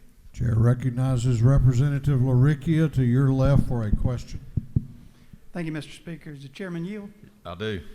Mr. Chairman, is it not true that we talk a lot up here about balance and trying to strike that balance? And that if you want to strike that balance, this is a perfect example of that with the Department of Agriculture, the poultry industry, individual property owners, and communities to make sure that everyone was considered as these two committees work together on this bill. Thank you for that question. It is true. Our Ag Committee worked hard on this bill to get it right, and as well as over in the Senate. So thank you. Thank you. I'll take one more if there's any, Mr. Chair recognizes Chairman Jaspers to your right for a question. Thank you, Mr. Speaker. Gentleman yield. I do. Is it not true that in line 29, we're talking about the 100-foot buffer, that this is the widest buffer in code, and is and should be limited and done by science, which backs up that 100-foot buffer? Absolutely, and thank you for that. And the gentleman further yield. I do. And in line 30, we talk about nutrient management plans, and they're described, and I describe them as the foundation of good environmental agriculture. And these farming practices are went over with farmers and by law and by county extension agents and consultants to make sure this is done right in a very environmental way. Thank you, Chairman Jaspers. And then you're also right that our county extension agents are very, very well equipped to do this, and I'm just thankful for those that we have in every county in our state, and working with our Department of Ag, EPD, and our extension. So thank you for this. I ask your favorable consideration. I'll yield the well. Gentleman has yielded the well. Chair recognizes Representative Mary Frances Williams to speak to the bill.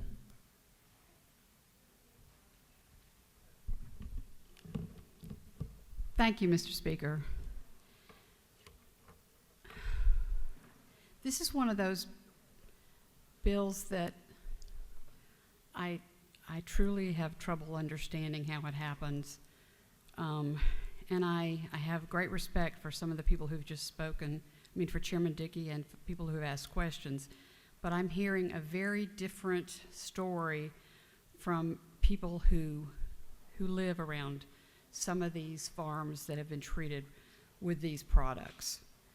So these soil amendments are supposed to be liquid, and they are they're helpful because they contain nitrogen, but in truth, sometimes they also have poultry byproducts, including hatchery waste and offal. Inspectors have found eggshells, chicken carcasses in the material that is labeled a beneficial product for soil, not a waste stream. So this is a preemption bill, which means that local governments would not have the ability to establish setbacks to protect neighbors from the odor, runoff, flies, and a 100-foot barrier, I'm told, is 100 feet. I'm not good at judging distances, but I'm told it's 6 to 8 car lengths. So that's not a very big distance. And perhaps this is beneficial to soil, although I'm told some farmers are paid to take these products. When it's not a liquid and it does contain these byproducts, the smell is awful. It's been a problem people have really complained bitterly in Oglethorpe County, Wilkes County, and Elbert County. There is one woman who talked about not being able to go outside her house without literally vomiting. So I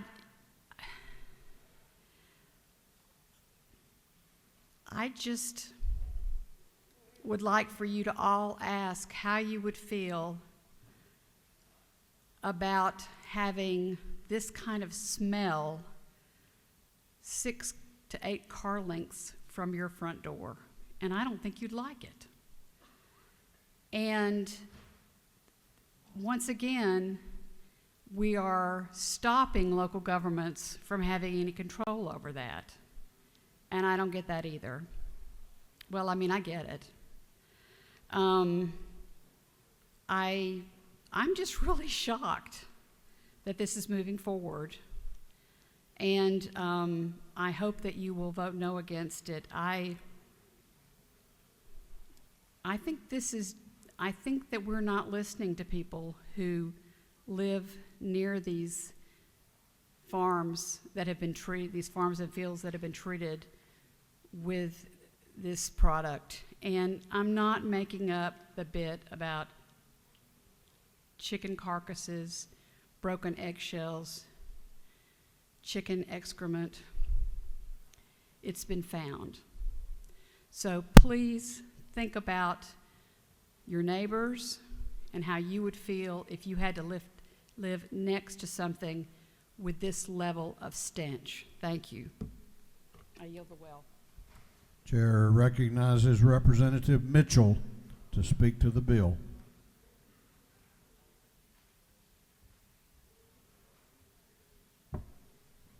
Thank you, Mr. Speaker. Today I rise in opposition to SB 260.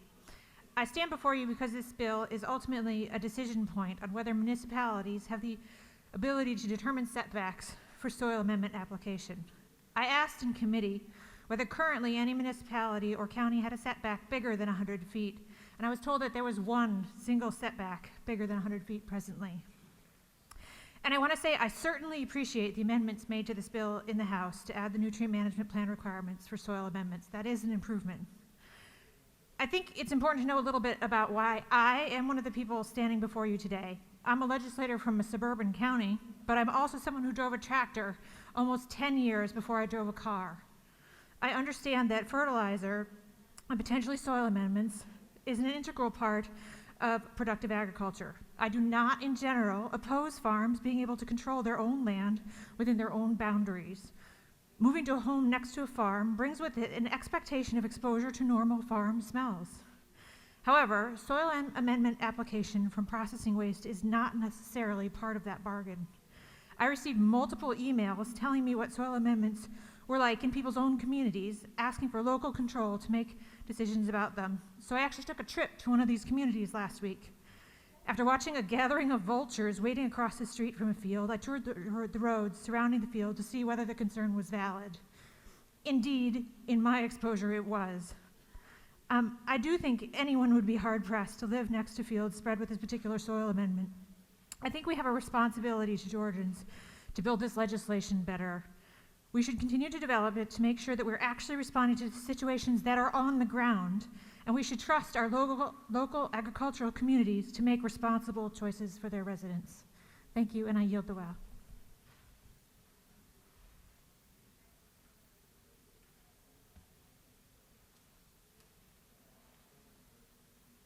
Chair recognizes Chairman Dickey for the chairman's time. Thank you, Mr. Speaker. I just want to make sure you know what is a soil amendment and what's not. And as I said, this is liquid, it's injected into the thing, and we have had some bad actors in the past that have been shut down by the Department of Ag and the EPD. And this bill just goes to soil amendments. And I think it set a great balance, as Chairman Jaspers and all talked about the soil management plan, nutrient management plan. I think this bill will help our poultry industry that's vital to this state, our largest agricultural industry in this state. So I ask you to vote green on this bill, and let's move forward with these regulations and make Georgia a great state to have agriculture. Thank you, Mr. Speaker. Is there any objection to the previous question being ordered? The chair hears none. The previous question is ordered. Is there any objection to adopting the committee substitute? The chair hears none. The committee substitute is adopted. Is there any objection to agreeing to the report of the committee, which was favorable to the passage of the bill? The chair hears none. The report of the committee is agreed to. Shall this bill now pass? All those in favor of the passage of the bill will vote aye. Those opposed will vote no, and the clerk will unlock the machines. What purpose does Representative Scott rise? She waves. What purpose does Representative Buckner rise? Parliamentary inquiry. State your inquiry. Isn't it true that I have never knowingly voted for a preemption bill because I believe most locals can smell the stench and generally handle it without our meddling? If the lady so states. What purpose does Chairman Watson rise? Parliamentary inquiry, Mr. State Speaker. your inquiry. Mr. Speaker, is it not true that the cost of commercial fertilizer has recently almost doubled and alternate nutrient components that can be used to grow crops in our state are definitely needed, and we definitely need this bill? If the gentleman so states. What purpose does Representative Maynor rise? Speaker, please forgive me. What is the number when you want to be excused? Can I be excused from the bill? 133. 133, I'd like to be excused. Lady has that right, and the journal will so reflect. What purpose does Representative Laricchia rise? Parliamentary inquiry. State your inquiry. Is it not true, Mr. Speaker, that this bill is soil amendments only and has nothing to do with dead carcasses, lagoons, or eggshells? If the gentleman so states, I'm sure he believes intensely that that is true. What purpose does Representative Ridley rise? Parliamentary inquiry. State your inquiry. Is it not true that state law usually only gives 25 to 50 feet buffers, and this is actually doubling or quadrupling that law? If the gentleman so states, I know he believes that to be true. What purpose does Representative Cannon rise? Parliamentary inquiry. State your inquiry. Is it not true that there's concern from the healthcare community that this will negatively impact pregnant people because of the stench in the nasal passages? If the lady so states, I'm sure she believes that to be true. What purpose does Representative Meeks rise? Parliamentary inquiry. State your inquiry. Is it not true that the Department of Agriculture has taken action against some of the bad actors with some pretty severe actions? I believe that to be true. All right, let's go ahead. We've had several parliamentary inquiries. Have all members voted? Have all members voted?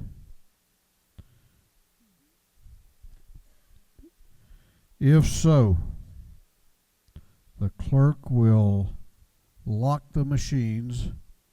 On the passage of Senate Bill 260, the ayes are 87, the nays are 75. This bill, having failed to receive the requisite constitutional majority, has therefore failed. What purpose does Chairman Dickey rise? Parliamentary inquiry? No, excuse me. Make a motion. State your motion. Reconsideration for this bill 260. Chairman Dickey has moved for reconsideration. That will be voted on immediately. All those in favor of the gentleman's motion that this House reconsider its action in failing to give Senate Bill 260 the requisite majority will vote aye. Those opposed to reconsideration will vote no, and the clerk will unlock the machines.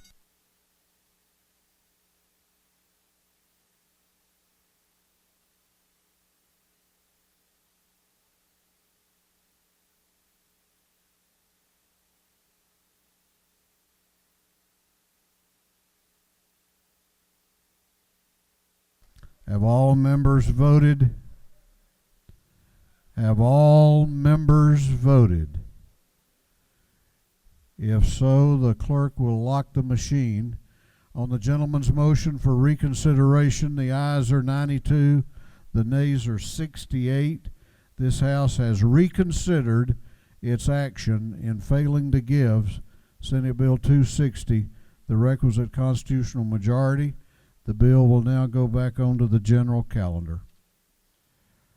What purpose does Representative Williamson rise?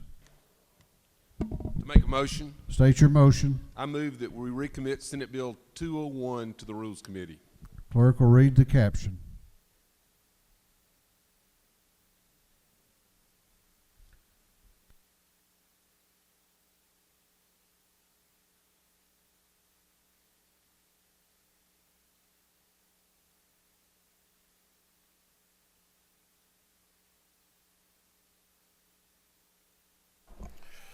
Senate Bill 201 by Senator Hufstetler to the 52nd to be titled an act to amend Article 2 of Chapter 2 of Title 48 of the Official Code of Georgia and Territory relating to the administration of revenue and taxation.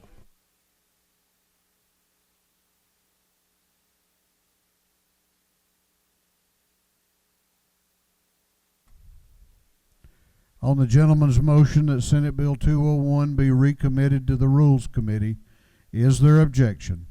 Is there objection? Chair hears none, and it is so ordered. What purpose does the Majority Caucus Whip, Representative Kelly, rise? Make a motion, Mr. Speaker. State your motion. I move that House Bill 639 be moved from the Judiciary Committee to the Special Committee on Access to the Civil Justice System. Both chairs are in agreement. Clerk will read the caption. House Bill 639 to be entitled an act to amend Title 51 of the Official Code of Georgia and Territory relating to torts so as to provide transparency with respect to asbestos trust claims and claims made in the civil asbestos actions. On the gentleman's motion that House Bill 639 be transferred from the Judiciary Committee to the Special Committee on Access to the Civil Justice System, is there objection? Is there objection? Chair hears none, and it is so ordered. What purpose does Representative Earhart rise?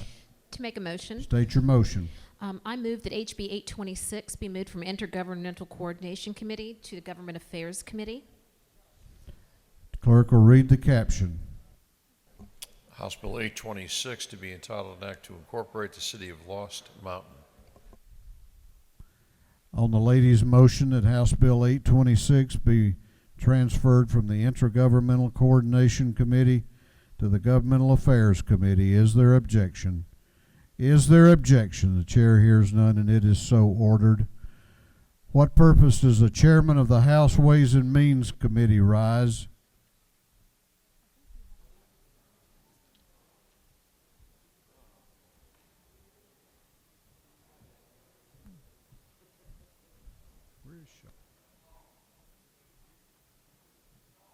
All right, we'll come back to him.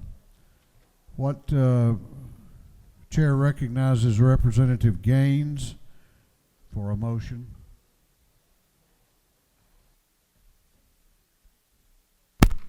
Mr. Speaker, I move that the House agree to the Senate substitute to House Bill 146.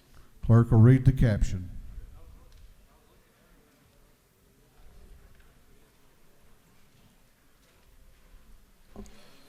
House Bill 146 by Representative Gaines, the 117th Cooper, the 43rd Jones, the 47th to be titled an act to amend Article 1 of Chapter 20, Title 45, the Official Code of Georgia and Territory relating to general provisions regarding personnel administration, so as to provide for paid parental leave for eligible state employees. Chair recognizes Representative Gaines to explain his motion.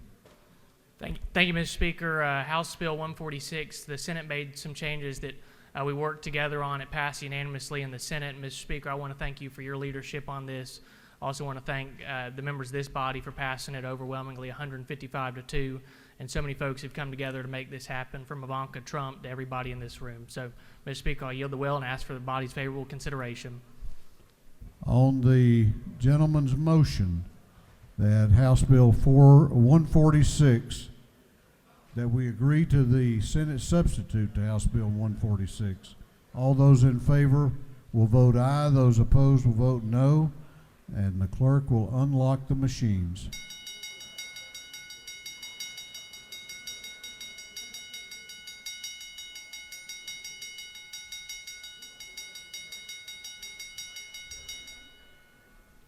Have all members voted? Have all members voted? Have all members now voted? If so, the clerk will lock the machine. On the gentleman's motion that this House agree to the Senate substitute to House Bill 146, the ayes are 153, the nays are 8, and this House has agreed to the Senate substitute, and we now have passage of a Paid Parental Leave Act law in Georgia.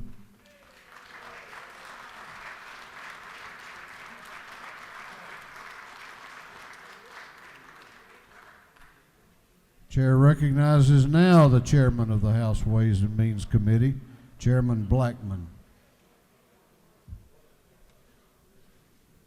Thank you, Mr. Speaker. I move that we insist on the House substitute to Senate Bill 6. Clerk will read the caption. Senate Bill 6 by Senator Albers, the 56th, substitute with the 52nd, and others to be entitled an act to amend Article 3, Chapter 5 of Title 28 of the Fiscal Code of Georgia, annotated relating to fiscal bills generally, so as to provide for independent economic analysis to be procured by the Office of Planning and Budget. Chair recognizes Chairman Blackman to explain his motion.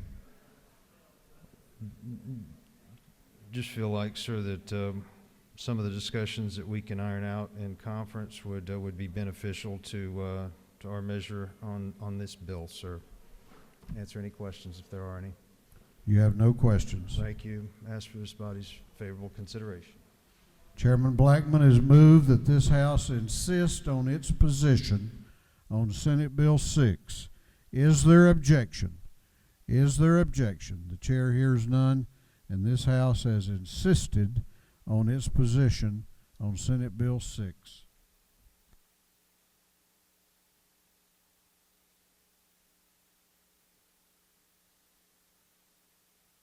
All right, I'm going to remind all of you who have tablets to please return those to the clerk's office when we recess for lunch so they can be recharged. Do not forget that. Chair recognizes the chairman of the Minority Caucus, Chairman Mitchell, for an announcement. Thank you, Mr. Speaker. There will be a Democratic Caucus meeting today. We're going to do that in about maybe 20 minutes. Their lunch will be served. You can pick that up in room 216 here in the Capitol. Thank you, Mr. Speaker. Appears to be the only announcement we have. This House will be in recess for lunch until 2 p.m. 2 p.m.